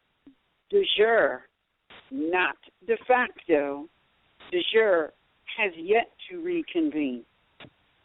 Which is why the 14th Amendment is not ratified. The 14th Amendment could never be ratified. That's why it's not. Right. I agree. And it's meant for corporations anyway. And that's right. proven. That's proven when you go and look up the definition of person, and it tells you that there are two persons.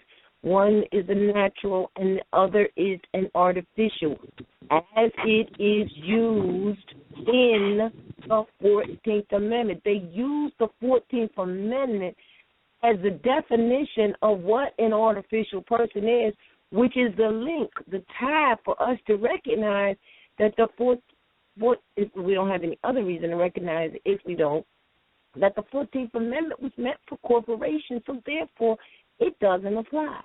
Neither does the 15th or the 16th. No new taxing powers came out of that. So, but when we march around as 14th Amendment citizens and talking about the 14th Amendment, we are saying we're corporations because that's exactly what the 14th.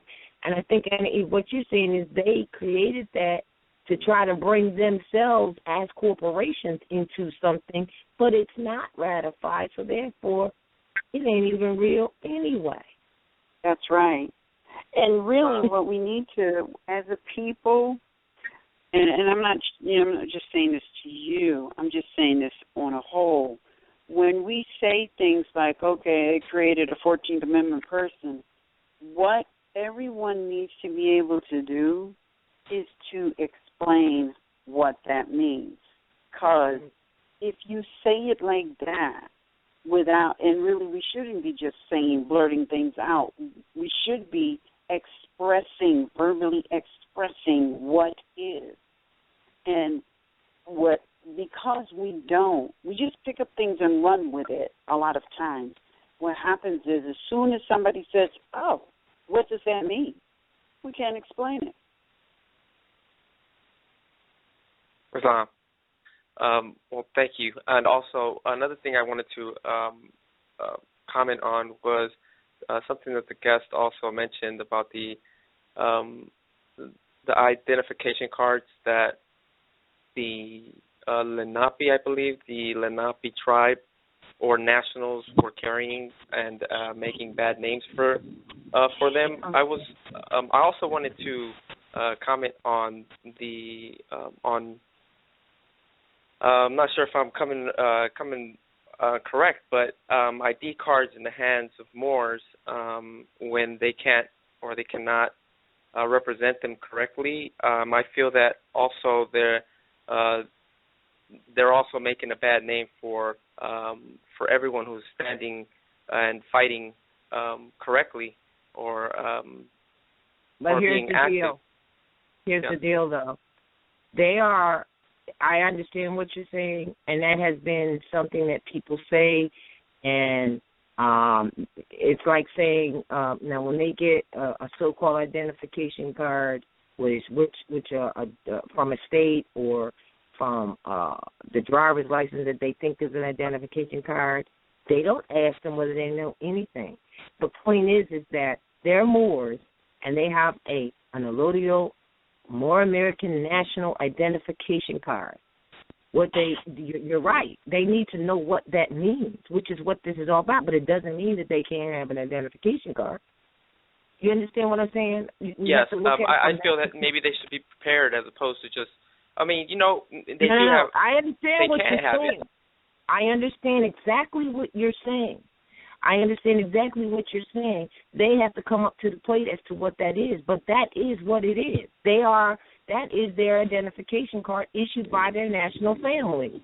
Now, when they were carrying an identification card issued by a quasi-national domicile, they still could have been backwards as hell and was, but they still had an identification card because everyone has a right to have an identification card.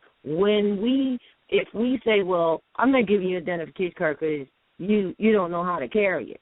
The prophet said that it was going to change in your pocket because an identification card is an identification card, and that's what it is. So what you're saying, we agree that they need to be able to they need to be able to know everything that's on it. But guess what?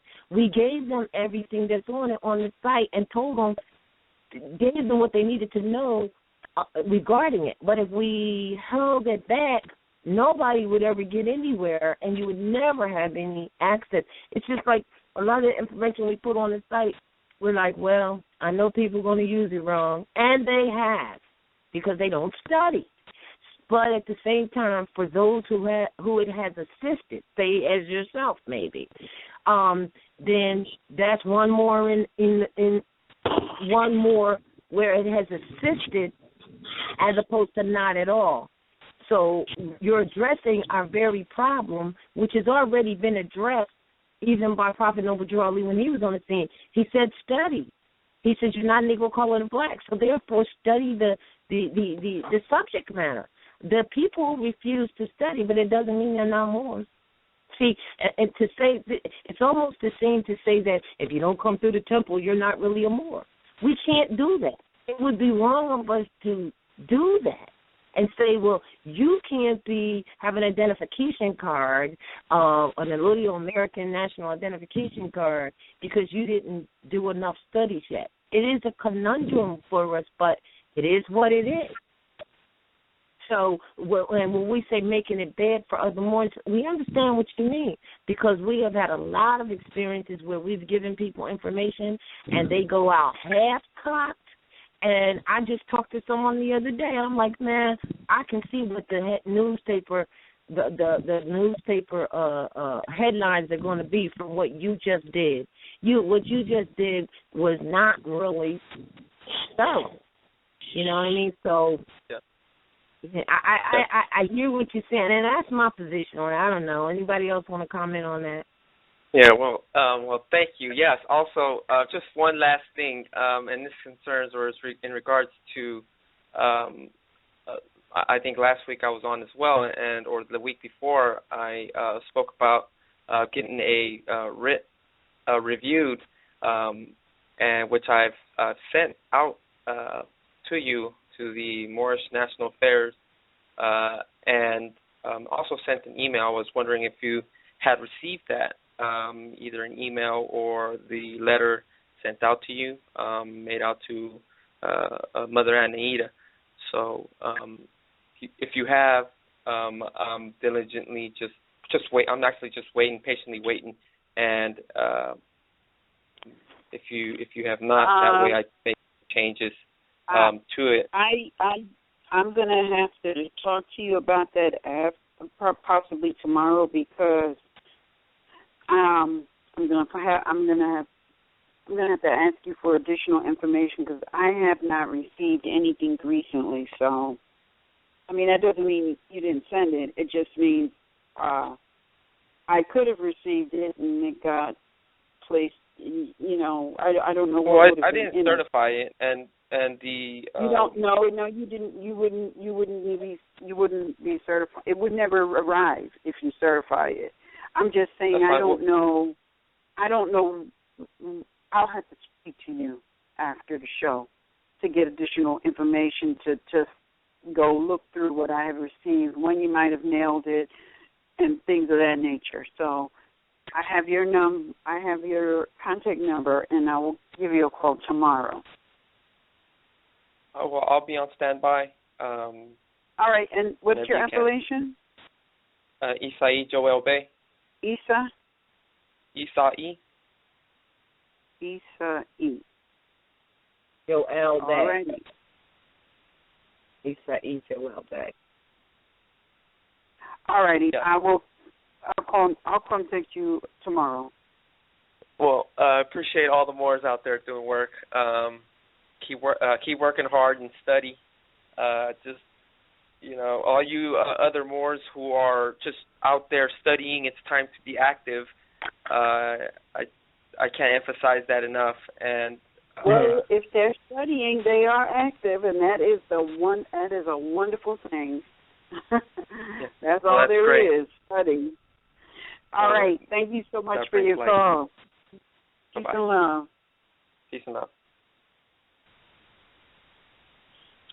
All right, caller 972-839. You are live on the air. Please state your appellation at Northwest of Maxim.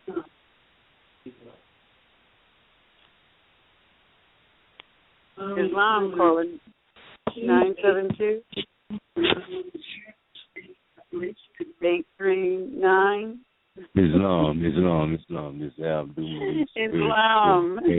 Once again, family, Mother Anani, Mother Rod Marah, and Islam to Miss Ram. Now here Cujo early, and also to your guest tonight, Islam, family, Islam. This once again is a great topic, one needed for the people, those who are actually studying, and showing themselves approved. We are more, as it was stated early in the show. Ireland, you can look on this state, an original, aboriginal, or one of the various copper-colored natives found on the American continent by the Europeans. So if you find something, that means something was already there. We was already here when they came over here.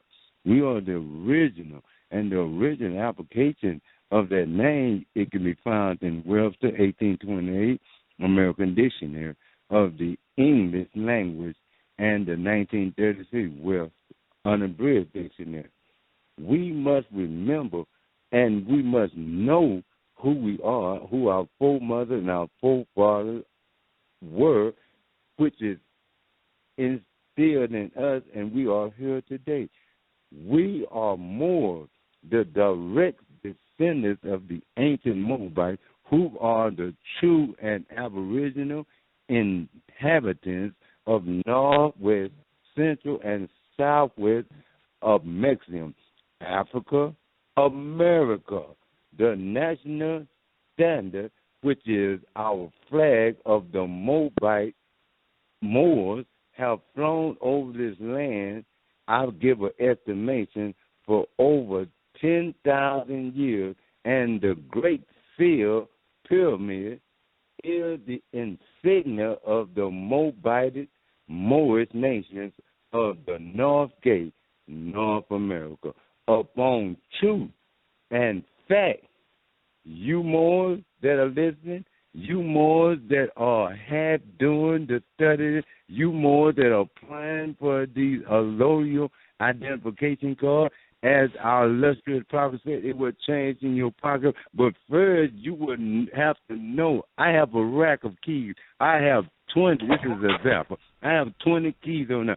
Every door, when I look at the keys, I know what key goes in the door. So what's that telling me? That I know what I am doing. I know what to place. I know what to say. I know how to handle myself, because I know that this true divine law that came from my foremother, that my forefathers protected, and I am here as a Moor, and I am that I am.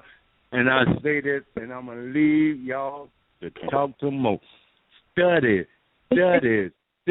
and you will show yourself approved by not only what you do, but those we are spiritual beings. they will know that the spirit of Noble Jew Ali and our forefathers and foremothers from years past dwells in you. Islam. Islam. Indeed. Islam. Islam. All right. All right, well, time ever. We got like 5 minutes left to the broadcast. And unless somebody is pressing one, I know I'm on the internet. The internet feed. We have 5 minutes left. And unless somebody is pressing one and for some reason it's not showing up, we don't have any more callers with questions. But I'll say this. If anyone has a question, look at that. Here we go. We have a caller. Caller 510-334. You're live on the air. Please state your appellation at Northwest Maxim. Islam. I'm Anthony Bay. I'm from the Northwest of Maxim, California territory, San Pablo. And I'm calling because I looked up a definition that I wanted to share that I thought was pretty cool. It was the definition of grant. And among it, it says, an act evidenced by letters, patent under the Great Seal. This is from the Black's Law Dictionary, fourth edition. And I was pressed on that because I was looking at the Constitution, Article 1, Section, I believe it was 9, where it talked about our title of nobility. And that just tells me that this is real, and the Great Seal is real because it's right here mentioned in the Black's Law Dictionary. And I just wanted to share that. I don't know if that ties in with tonight's show when we were talking about cards being fake or stuff like that, but I'm loving it, and that's what I wanted to comment about. I don't know I think that's on topic. Thank you. Well, yeah, anything regarding is kind of on topic, but we were talking about right, exactly. So we were talking about how this so-called Yamasee, Federal Reserve Yamasee, is going to pull up with the policy enforcers so that they could get people for fraud who have Yamasee on their identification card. But it's really not, like, I'm glad you brought that up because the Great Seal is the Great that's the seal of the government, and Yamasee is a family appellation, and as we said earlier, it means the ancient one. So you have these modern amalgamated so-called Indians and Federal Reserve talking crap about how they're going to come after you or someone else for using that term, and the fact that they're going to couple up with the modern European foreigners, Roman soldiers, to come and get you for it. But we also were saying that, you know, that's the only thing is the Great Seal, and if they're not using the Great Seal, it's not really truly the government, because you just proved that that's what grants and patents and all of those things. That means that it's not a freehold, which ties back into what we said. It's not from a freehold estate. So I'm glad that you studied that, and you found that in Black's Law Dictionary, and you brought that to the forefront, because the Great Seal and the fact that we are American nationals, or all Moroccans and modernly called Americans, is what they cover up. And so if you have an American allodial ID, they can't come after that because they're not Americans. It's already been proven. So peace and love, brother. Thank you. Ooh, but I did have one other. I don't know if I'm out of time, but I wanted to say I sent out something to to Contra Costa County, and I got a response back that they admitted that they didn't have a delegation of authority order. They didn't respect the Republic Constitution. They said that the Democratic Constitution. And there's no such thing as a Democratic Constitution. Wow, who sent you that, bro? Did they say that? Can you send a copy? What did they say that? Okay, so I have a response. And it says, this letter is in response to your request and second notice of default dated September 24th, 2015, certified for the certified delegation for pursuant to Article 3, Section 2 of the United States Constitution, and a copy of a certified document of anyone involved in your case. As I replied to your previous letter as on August 3rd, 2015, and stated the Contra Costa County Treasury Tax Collector and staff are sworn to support and defend the Constitution of the United States and the Constitution of the State of California. This office neither recognizes the United States Republic Constitution nor has any knowledge of your case. Sincerely, Right Pence. What did they say about Democrats? Oh, I'm sorry. I must have misread that. Okay. So here's what you do. If they say they respect the United States Constitution, that's the one you're talking about. No, he said this office neither recognizes the United States Republic Constitution nor has any knowledge of your case. Oh, all right.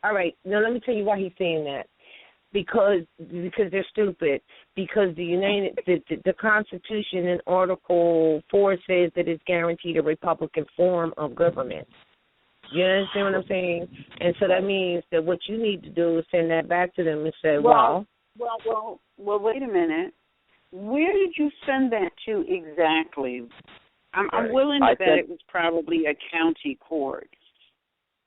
Well, actually, I sent it to the Treasury, Contra Costa. I didn't send it to a court. I sent it to a Treasury because they Treasury sent me a notice. Treasury of where? Contra Costa County. Contra Costa, California. Yeah. Treasury of the county. What they're saying basically is that they are a private corporation. If you do the research, you will find that they are not government. They are, in fact, a corporation, and even though they are a corporation, they are still obligated to the supreme law of this land, but they are not a union state, and they have no powers delegated to them. So really, I'm not sure what your question to them was. Well, what were you asking them for that they responded in this way? What was your original inquiry? They took $2,000 of tax money from me, and right, I wanted I already got that when you said Treasury. I know there was some income involved, but my question to you is, what did you ask them? That resulted in them sending you this response. What did you ask them? I just actually mailed the document that we mailed for asking for the delegation of authority order. Amendment of jurisdiction. All right. So this response actually. Hold on a minute. This response actually is saying that they are not government. Right. I found on their website they had something called a delegation of authority order, so I opened it up, and it was them talking about in their boardroom that they're approving. They had a boardroom meeting. That's proof, right? Yeah, I saw that. Yeah. So that's laughable, yeah. They're not government. They're ripping you off. They're not government. Stealing from you. But what did you say that? I mean, my mind is just going. It's like the United States Constitution, but they don't recognize the United States Republic Constitution. I would say, well, can you send me a copy of the Constitution that you're talking about? Because of course, no. I don't know if I would say that. Because here's the thing, and a lot of people don't get this. When you send an affirmative jurisdiction, all right, that's what you sent, correct? Yes, it is. I'm assuming it was the affirmative jurisdiction quo warranto. Is that correct? That's correct. All right. What you're asking is it's a two-part. It's an either-or question, but most people don't get this. You're asking if you are government. I need your delegation of authority. If you are a corporation, or I should say company/corporation, I need your charter. Mm-hmm. That and if in regardless of which one you are, I need your indemnity insurance information. Right, and I noticed that he didn't. Mm-hmm. Yeah, they didn't answer you. Exactly.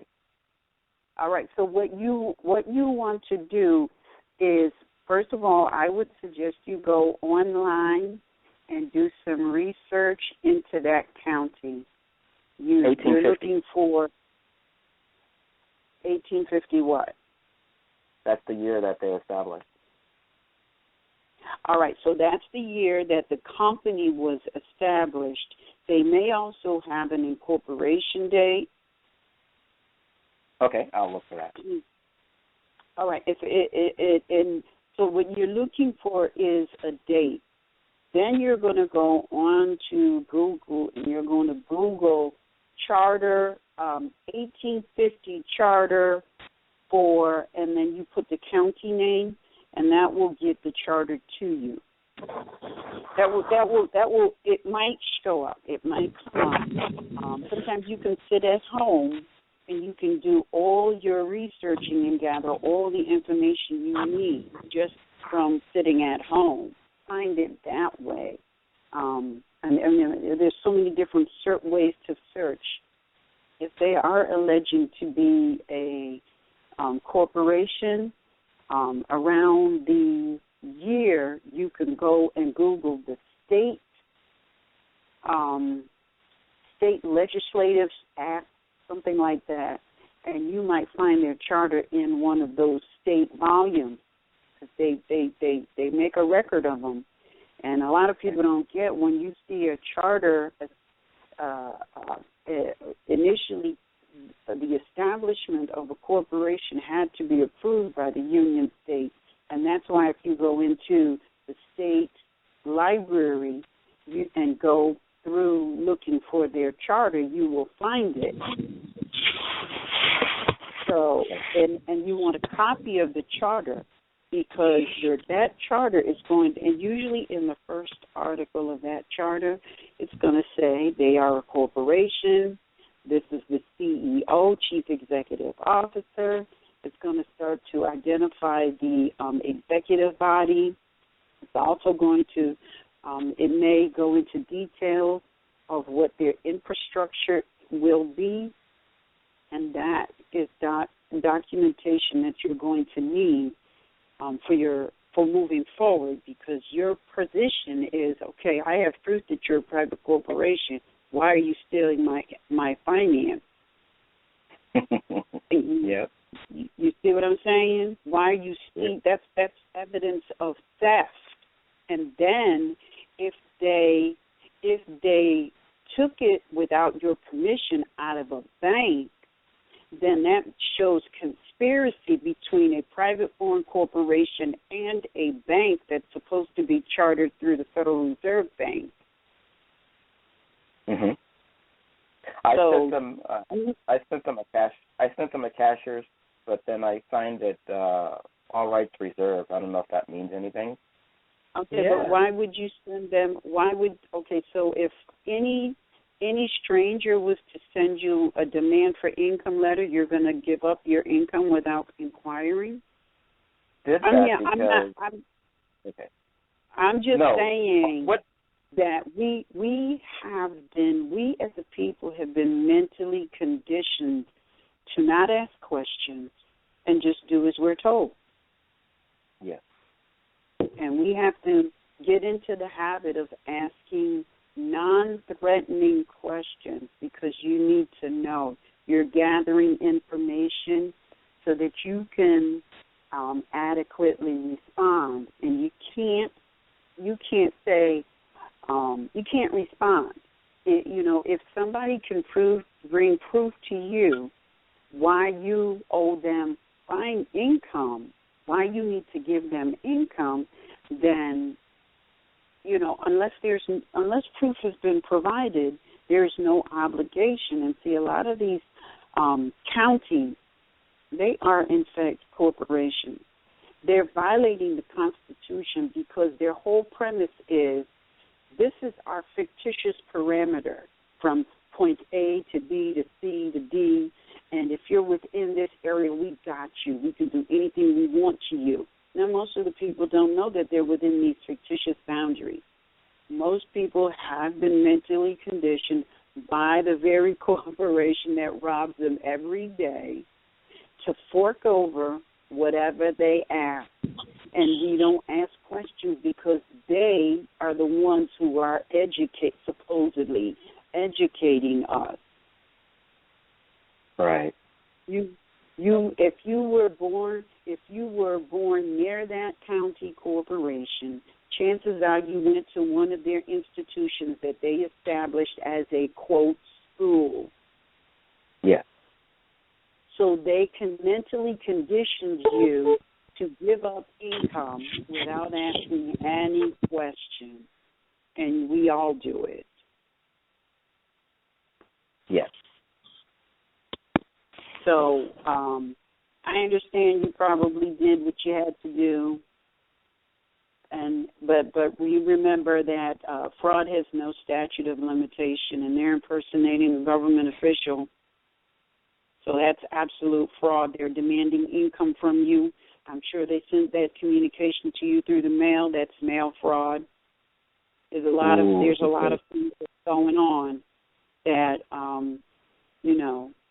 I would suggest you take your time and research. Don't do anything prematurely. Just take your time and research.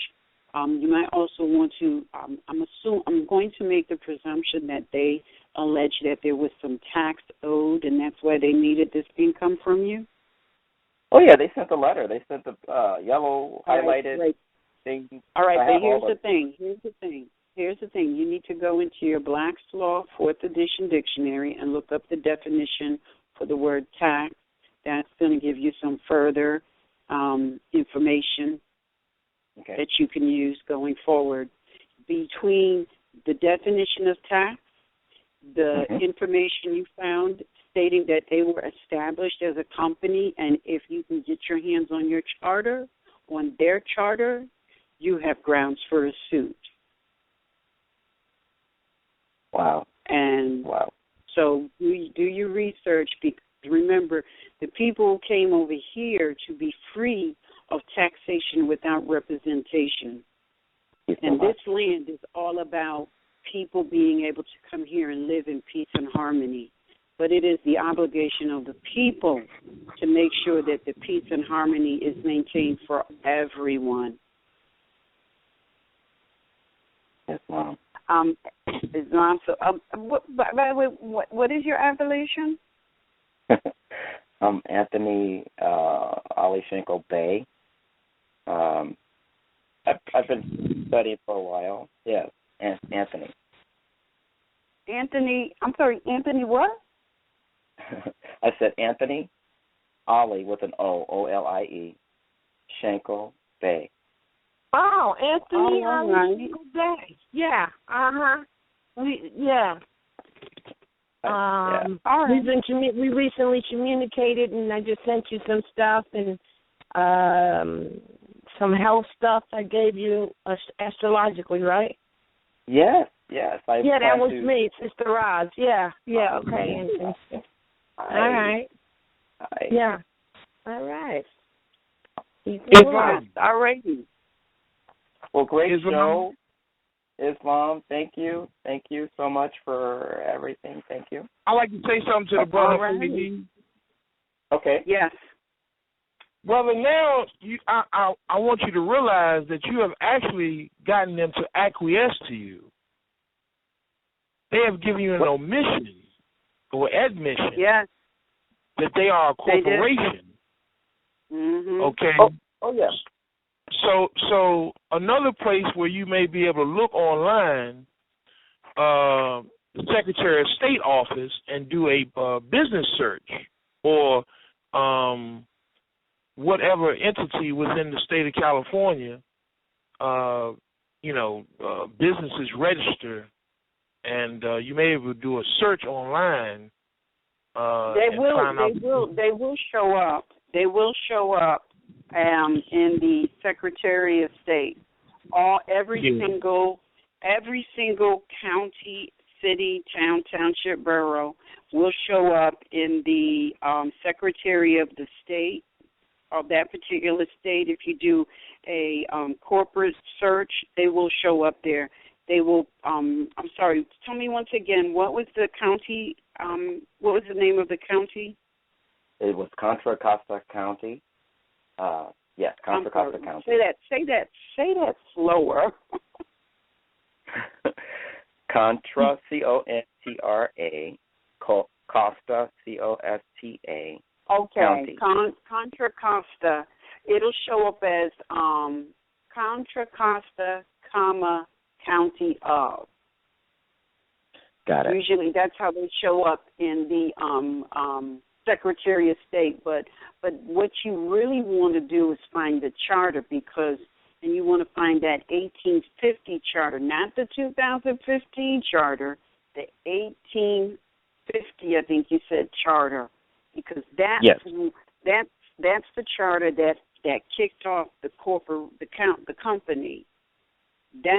And it'll also tell you who. You also want to do some research and find out what family sponsored that company, because usually companies that were established in what they call California, they were sponsored by Spain. Got it. Not Great Britain. Okay. But you want to do some research, find out who gave them their first charter, their very first charter. I will keep everyone. Oh, yes. All righty. Yes, that would be wonderful to know. Yeah. Well, thanks. If you have no more questions. Oh, there was one. So you're welcome. You're welcome. I was going to say that, yes, I won't take any more time, but thank you so much. No, you can. You're the last caller, really. So if you have another question, you can raise it. Okay, so I was going to respond with my tax, because I believe we spoke on Sunday, just simply by, because I got a request in the mail to file a tax. So I was going to just simply send the letter back to him and check off I'm not a U.S. citizen, and I was going to also put the case law regarding, and I typed up the letter, and I'm ready to send it, but then I was a little bit confused as to whether I use my appellation or just simply use the name that they sent it in, which I remember we're never supposed to do that, the straw name. What you want to do is you want to put your free national appellation, and then after that you put ex relation, and then the nom de guerre. And you can go on RV Bay Publications website, and you can find documentation on the ex relation. And Roz can tell you on what page or where to find that. Everything is. No, that's on the jurisprudence page. On the jurisprudence page is. Yes, you've already read it. I'm aware of it. Yeah, I think what we was concerned about, Anna Eve, is that, as you just said, that everything they're sending him, because, they already have him, is, probably previously paying taxes or whatever, is in the nom de guerre. What you call a straw is really a nom de guerre. But as we all must always remember, no matter what you sign, as you always said, Anna Eve, it's your signature that brings everything to life. So even however if you're transmitting or in a trade name or whatever it is, your signature is what brings it to life. But in this case, and as well X-Rail, because to make sure that they don't get confused as to right. All right. Okay. All right. All right. Much love to all the panel. I appreciate. I listen. I have my sister listening as well, and she came on the journey with me pretty much from the beginning. And I just can't thank you enough for what I've been exposed to. It's been life-changing for me, and I just can't say enough, but I will stop. All righty. All right. Well, thank you so much for your call. You're welcome. Peace and love. All righty. Peace. Well, all righty. Looks like we're going to have an early night because we have no more callers. I'm sorry. Wait, I got to say something. I just listened to him. I was on mute. I didn't realize it. He just said, thank you very much. It's been really life-changing to me. And on the other hand, you get people calling saying, oh, don't listen to any of that stuff because you're going to go to jail. But yet you got people that actually take their time to apply law and information and study and bring up their strategies and get what we call favorable replies. Isn't that great? Mm-hmm. Yes. Well, with that, we're going to be ending. Look at that. I'm here. No. What? I think Amir's still there. I want to make sure we say thank you to him and all that. Yes, absolutely. I'm still here. We got one more caller. Hang on. We got another hand in the air. Got another hand. Hold on. I call her. Call 347-785. You're live on the air. Please state your appellation at Northwest Mexico. Islam family. This is Lyndon B. calling from Northwest Mexico. Hey. What's happening? How are you tonight? Islam. Mother Raz, Wonderful. Brother Miz, Brother Cujo. Peace and love. Islam. To all the family Haven't listening. seen you in a while. Yeah, but I'm there with you. I'm listening. I know. Every day. I'm on the site every day. It's I was just sitting here. Funny enough, the topic of conversation is on the issue with the Yamati tribe. And a brother posted a picture online today of Chief Two Guns, White Calf, from the Blackfoot Nation. And on his chest, he has a medallion with the Shriners symbol on it. Now, if I understand correctly, the Shriners is like a more adept brotherhood within the Masonic lodges that they also have oaths under penalty of death to not let the information come out about our true nationality and identities, and also to work together with the foreign Europeans who occupy our land, nation, government, to subjugate the Moabite woman, which is the mother of the family. Am I wrong in that understanding, or am I correct? Say that again. They subjugated what? My fault, bro. The Shriners, the group that they call the Shriners, right? Mm-hmm. Basically, all Masonic branches of whatever you want to call them, they under penalty of oath and obligations to subjugate the Moabite nation, all right, which is represented on the $1 bill with the pyramid, which is our nation, our great seal that they have there sitting with the head decapitated from the body to symbolize the conquering of the Moabite nation, right?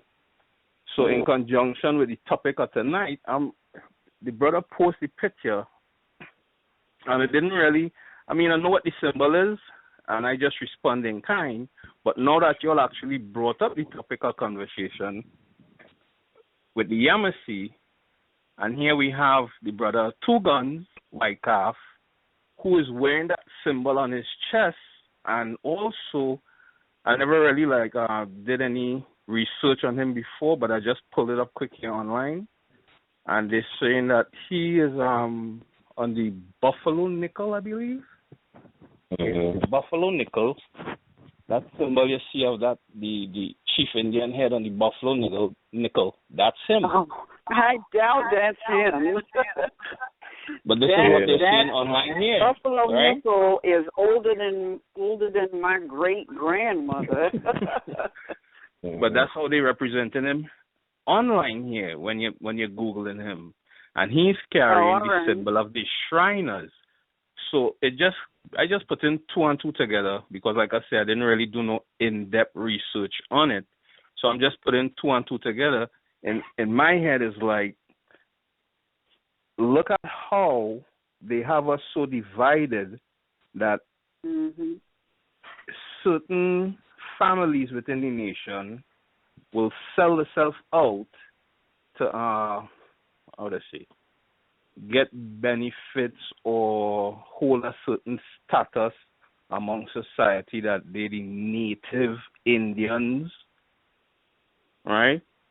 That they would sell out as opposed to enforcing the Constitution and go on the side and make treaties and come up under that Bureau of Indian Affairs, the BIA, right? Where they have no rights under the Constitution, but like civil rights, which is granted to the so-called black people as it is today now, that they're going to find out pretty soon is just a privilege that they have, and we know privileges could be revoked at any point in time, right? So it's just showing to me, I just connect it as, look at the sellouts, because he wearing this thing here proudly on his chest, and I'm sure a lot of people don't know that, for one, the Shriners have an obligation to subjugate the Moabite nation, and two, if he's wearing that on his chest, he also has knowledge of masonry. Yeah. Right, because that symbol doesn't belong to the quote-unquote Shriners modern of today. We have to accept the fact that they use the symbols that we've always had, like, for instance, the Great Seal. And they have certain Illuminati will use that as if it's something, or any other associations. So it's really showing you that symbol that they use is a symbol that we've always had. Just like with with most of those, like the Ku Klux Klan, the whole thing, and so that's why you're relating it to Masonry, because they're just using those same symbols that were always there. And I could equate that to within my personal family, where they have certain people who are members of the order and have this information, sons, and will not divulge this information to their sisters or mothers. And they keep that secret. And, well, now I the worst enemy because I know, so, I don't even pay it no mind, but it's still on me and my obligation, once I proclaim my nationality, that I just have the obligation to share the information and do what I have to do to uplift fallen humanity, out of the mental slavery. And that's basically it. I leave it there with that. Whoever want to judge and make whatever decisions they want to make after that, that's upon them. But, I just find it so funny that the topic of conversation was on this tonight. This brother Peace posted this picture up here earlier on today. And, it's showing you directly in your face that in the nation, there are sellouts. And if you don't take time to study, do your little research, don't rush to do anything. Take your time and do your research so that you can get thrown off your square when somebody just make a claim without presenting any facts. Yep. because I could interpret this now as this brother have high degrees of masonry, high degrees of knowledge that he didn't share to the people within the Blackfoot Nation that would have freed them from their mental slavery, and they might have picked back up their bow and arrows and started fighting. And we may not have been in this mess. Because I also read somewhere one time where that was with Geronimo after he surrendered and they took him to the reservation, that after recognizing the conditions they was gonna be living under, he said that if he knew if this is what it was gonna come to, he would have continued fighting till death. But at that point in time, everybody's spirit was already broken. You know? So I just find that interesting because, the universe is working mysterious ways, as they say. But everything is connected to everything, so there's really no mystery. But, I just thought I'd share that with the family.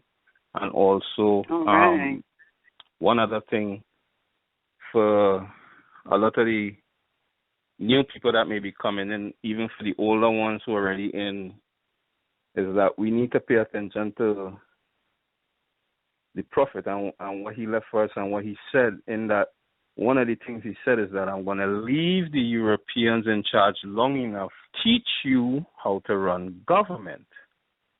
And I think a lot of people don't pay attention to that statement that he made, because you come into the knowledge, you get all excited, and you're coming in.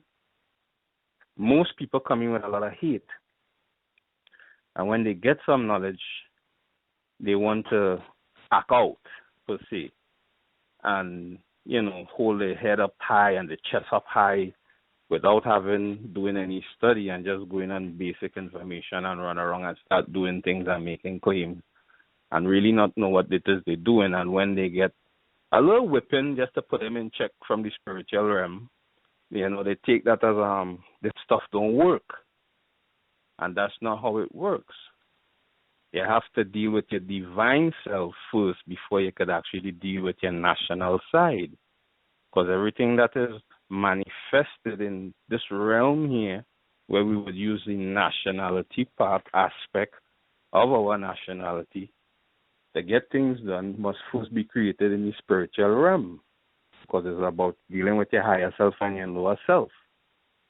I may be wrong, but that's just my concept, right?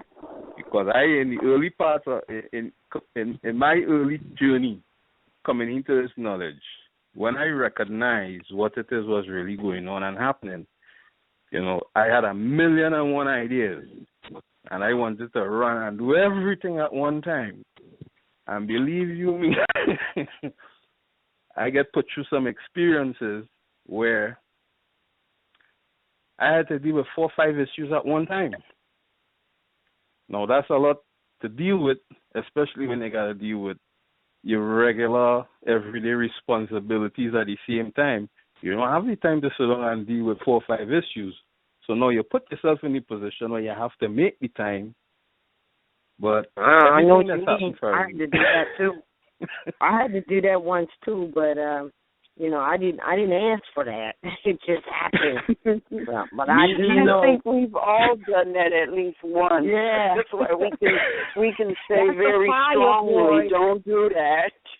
Yeah, that's not something you want to do. You want to take your time and do your research, cover your bases, attack. Or, you deal with one issue at a time, build your confidence up. As much as you want is as much as you're going to get. But me personally, I'm glad for the experiences that I have been through, because it exposed me to a whole lot of other things. And it brings me to different degrees of knowledge and understanding of what is actually taking place. Because on the face of it, it's all good and well. Yeah, I could do this. You could do this, but you know how to do it? You take the time to learn how to do it. What steps to take, how to cover your bases.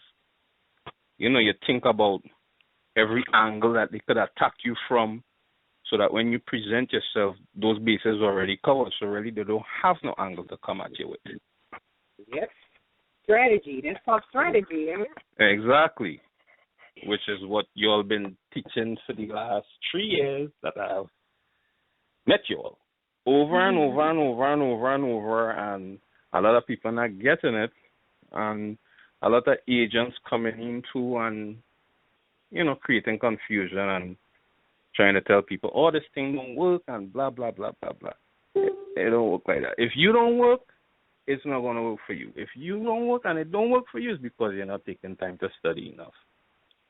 And you can never study enough. There is not enough studying that you could ever do to know everything that you need to know. Because you still have to get experience. As you study, you go through a situation, you get experience, you evolve. Yeah. It's not a setback, it's not a loss. It's an experience that you needed so you could get an extra tool. Look at it like you're playing a video game. You get a next tool, you open the box, you clear one stage, you open the box, you get a next tool, you move on to the next stage.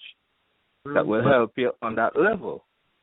Yeah, but see, you just said it. You said it's the experience, and, you said a lot of people come in, they're looking for the quick fix of something right away, or for someone else or something else to work for it, instead of realizing that it's themselves that has to do that.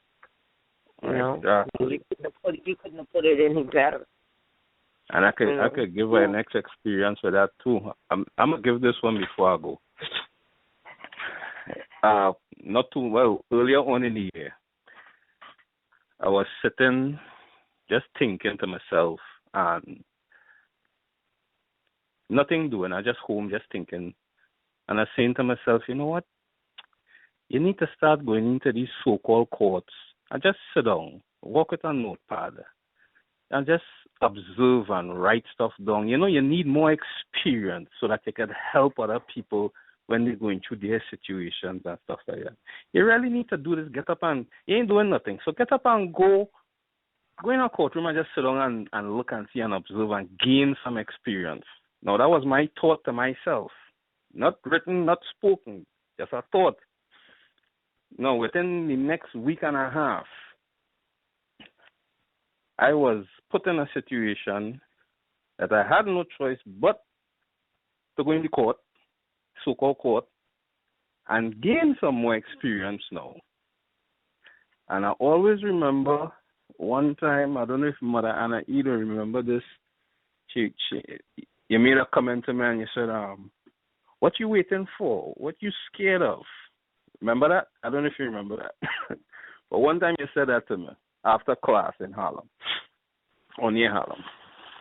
And that has always resonated with my spirit, because one of my issues, which is things that we all have to be to ourselves, is honest.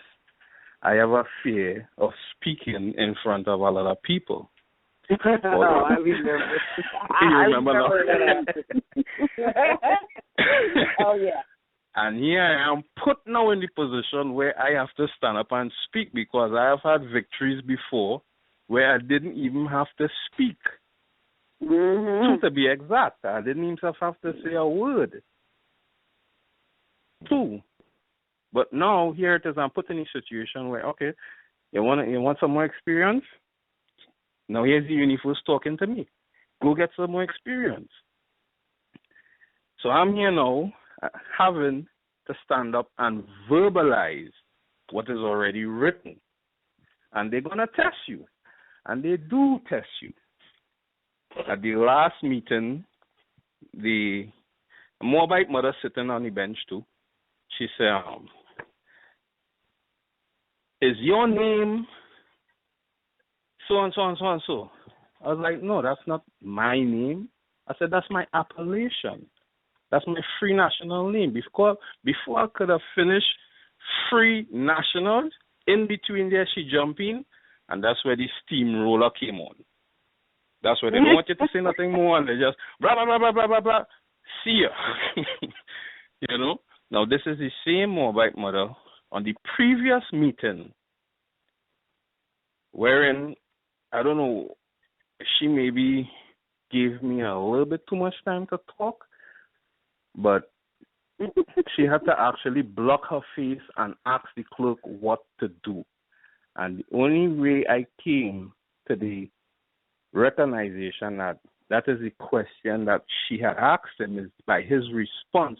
He didn't whisper back to her. He verbalized it loud. I can't help you on this one. I don't know what to do. That was his statement after she whispered. So on the last meeting now, she didn't give me too much time to talk. And she tried to force a court-appointed attorney. No, that's refused. She tried to force the what they call that, order protection stuff. No, that refused too.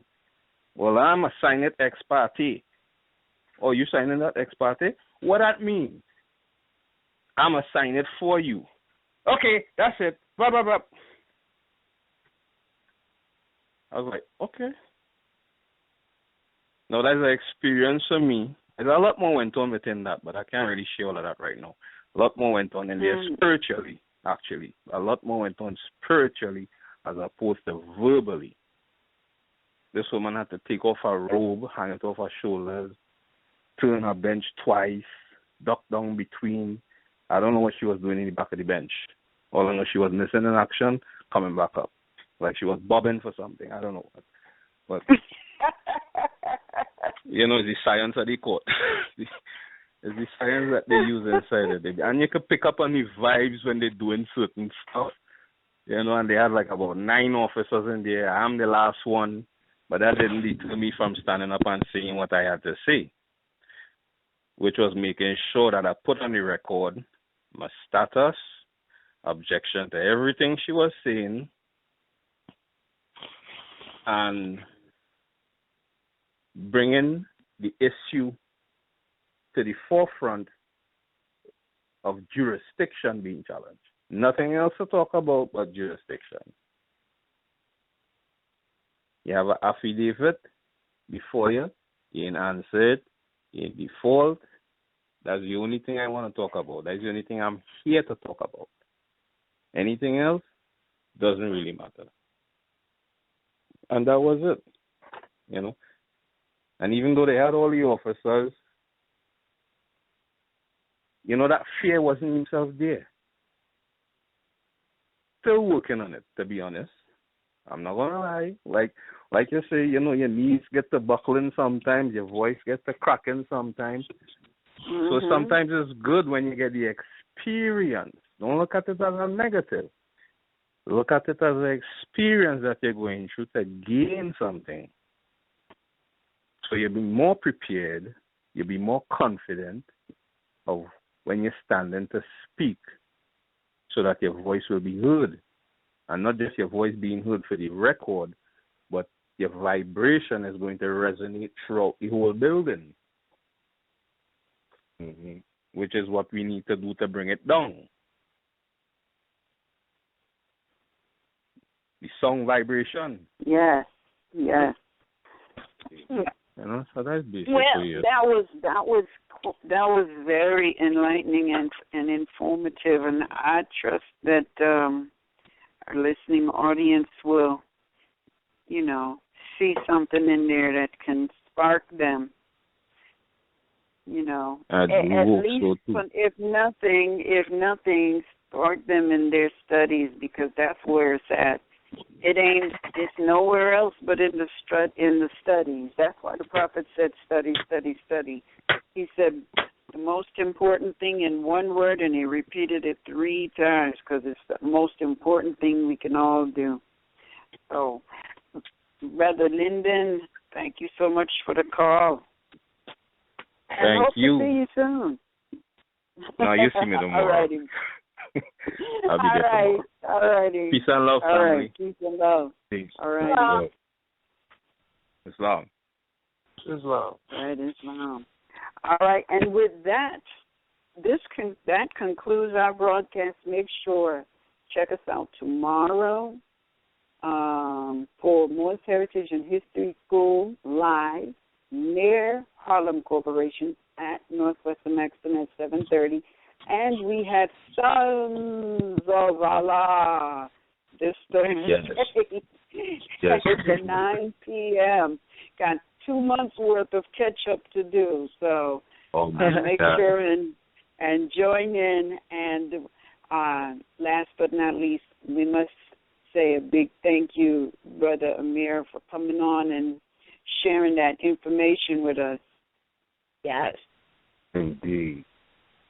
To the family, I appreciate the opportunity to be able to share the information, and I hope that some of the family can get some enlightenment from the position that these people are trying to take and the attitude that they have for the natural people of the land claiming their birthright without reservation approval.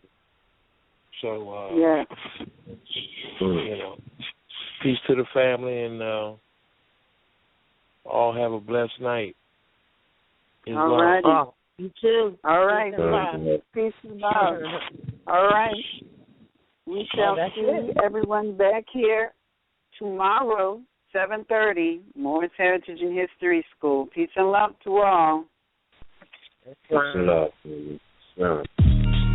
Our problem is lack of knowledge and the intended deceit and trickery done, because even those who read the bibliophile check that you call the Bible says he shall fool even the most elite.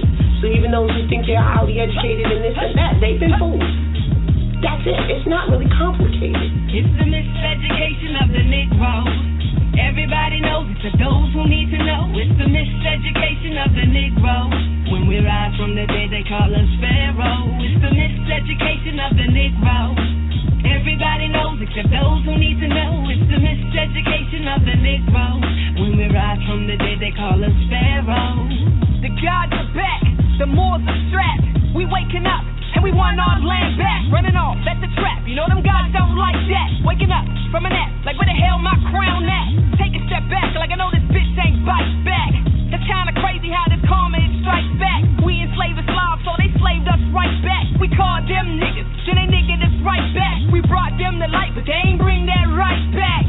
If I was lazy, dirty dancing with the baby, then just maybe we won't revolt like Haiti. I too smart, Lova, Tor, Marcus Garvey, your ass. Nova, Julia, our leading God body the man. Now I ain't gotta be bad, and you ain't gotta be mad, but the planet is heating up, so the first I'll be last. I got that melanin that's better than anything you ever medicine. We at your front door, wonder why you never let us in. Oh, I get it, you never wanted to put some credits in. Well, just forget it, cause I don't know if you can edit sin. We've been enlightened long before Thomas Edison. Skeletons to prove that you wasn't even relevant. In the Caucasus Mountains, cause the sun was your deficit. Captain Caveman with the plan of the Jesuits. Check my bloodline, but in time I bring the evidence. Self-governing body, so I don't need no president. Democrat, Republican, donkey versus elephant. I studied in law, so I ain't down with none of that. I self-law and master, so I'm running that. This Molotov cocktail burns faster, so I like the match. Despite the fact that ain't even what I'm mad at. I spit the truth, so here's the roof, so you can that. My skin is brown, and here's the proof, but you ain't hearing that.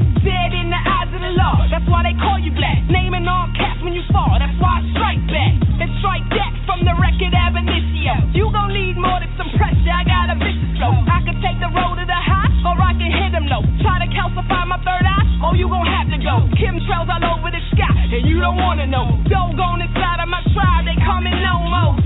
If you believe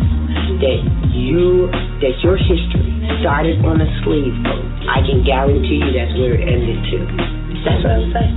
Then, after saying that, and so believe me, go back and do some studies past the 1700s, and I'll guarantee you, sure as you're sitting there listening, or wherever you are, watching, listening, you will find nothing but the word Moor. And that's another thing. Because we weren't called black. That description, maybe, black or more or whatever, but that's it. Know the difference between a description and an actual, person, place, or thing, noun. I mean, really. It's the miseducation of the Negro. Everybody knows it, to those who need to know. It's the miseducation of the Negro. When we rise from the dead, they call us Pharaoh. It's the miseducation of the Negro. Everybody knows except those who need to know. It's the miseducation of the Negro. call us Pharaoh. From the pyramids to the project, the beginning is the part they want you to forget. Implant your memory with that noose around your neck. It's the King Alpha plan and it's set in full effect. The butler, the help, in 12 years a slave. Django and Selma, they get them accolades. They made a movie called Exodus about the gods and kings with an all-white cast from Egypt. Now that's the same. They ain't never seen no movie about no European slaves. We were traveling the seas when they was living in caves. We had to civilize them, show them how to behave. In fact, we brought them light and taught them how to bathe. This is trading places with stolen identity. We agreed to be educated by our own enemy. Reverse psychology, I'ma need a lobotomy. An exorcism just to get this shit about me. Roz Mariah, Anna E, Miss Raheem, Tariq, Cujo from Cannonland. Listen to them speak. How to learn from the best. I don't need no DNA test. The nations in my womb has given from the breast. The empire's back, so you know what's next. The Moors are waking up, now you must confess. Yes, yes. The Moors are waking up, now you must confess. Birthright theft. The whole deal was, where's my land that, for them, the whole deal was like, this is really quote-unquote promised land. This is really the quote-unquote heart of civilization. This is really what you might call Northwest Africa. And I say that to people so they can stop saying I'm going back to Africa and understand that they're in it. It's the Garden of Eden. That's what they had in Columbus's journal that they arrived Absolutely. in Eden. So what has happened is absolute lies. That's right. And the land of milk and honey is another terminology. So these things are important because as you're doing studies, and if it says the land of milk and honey, you need to know they're talking about the North American continent. If you don't know that, then you miss it. And that's part of our problem. That part of our problem is the miseducation. We have been lied to.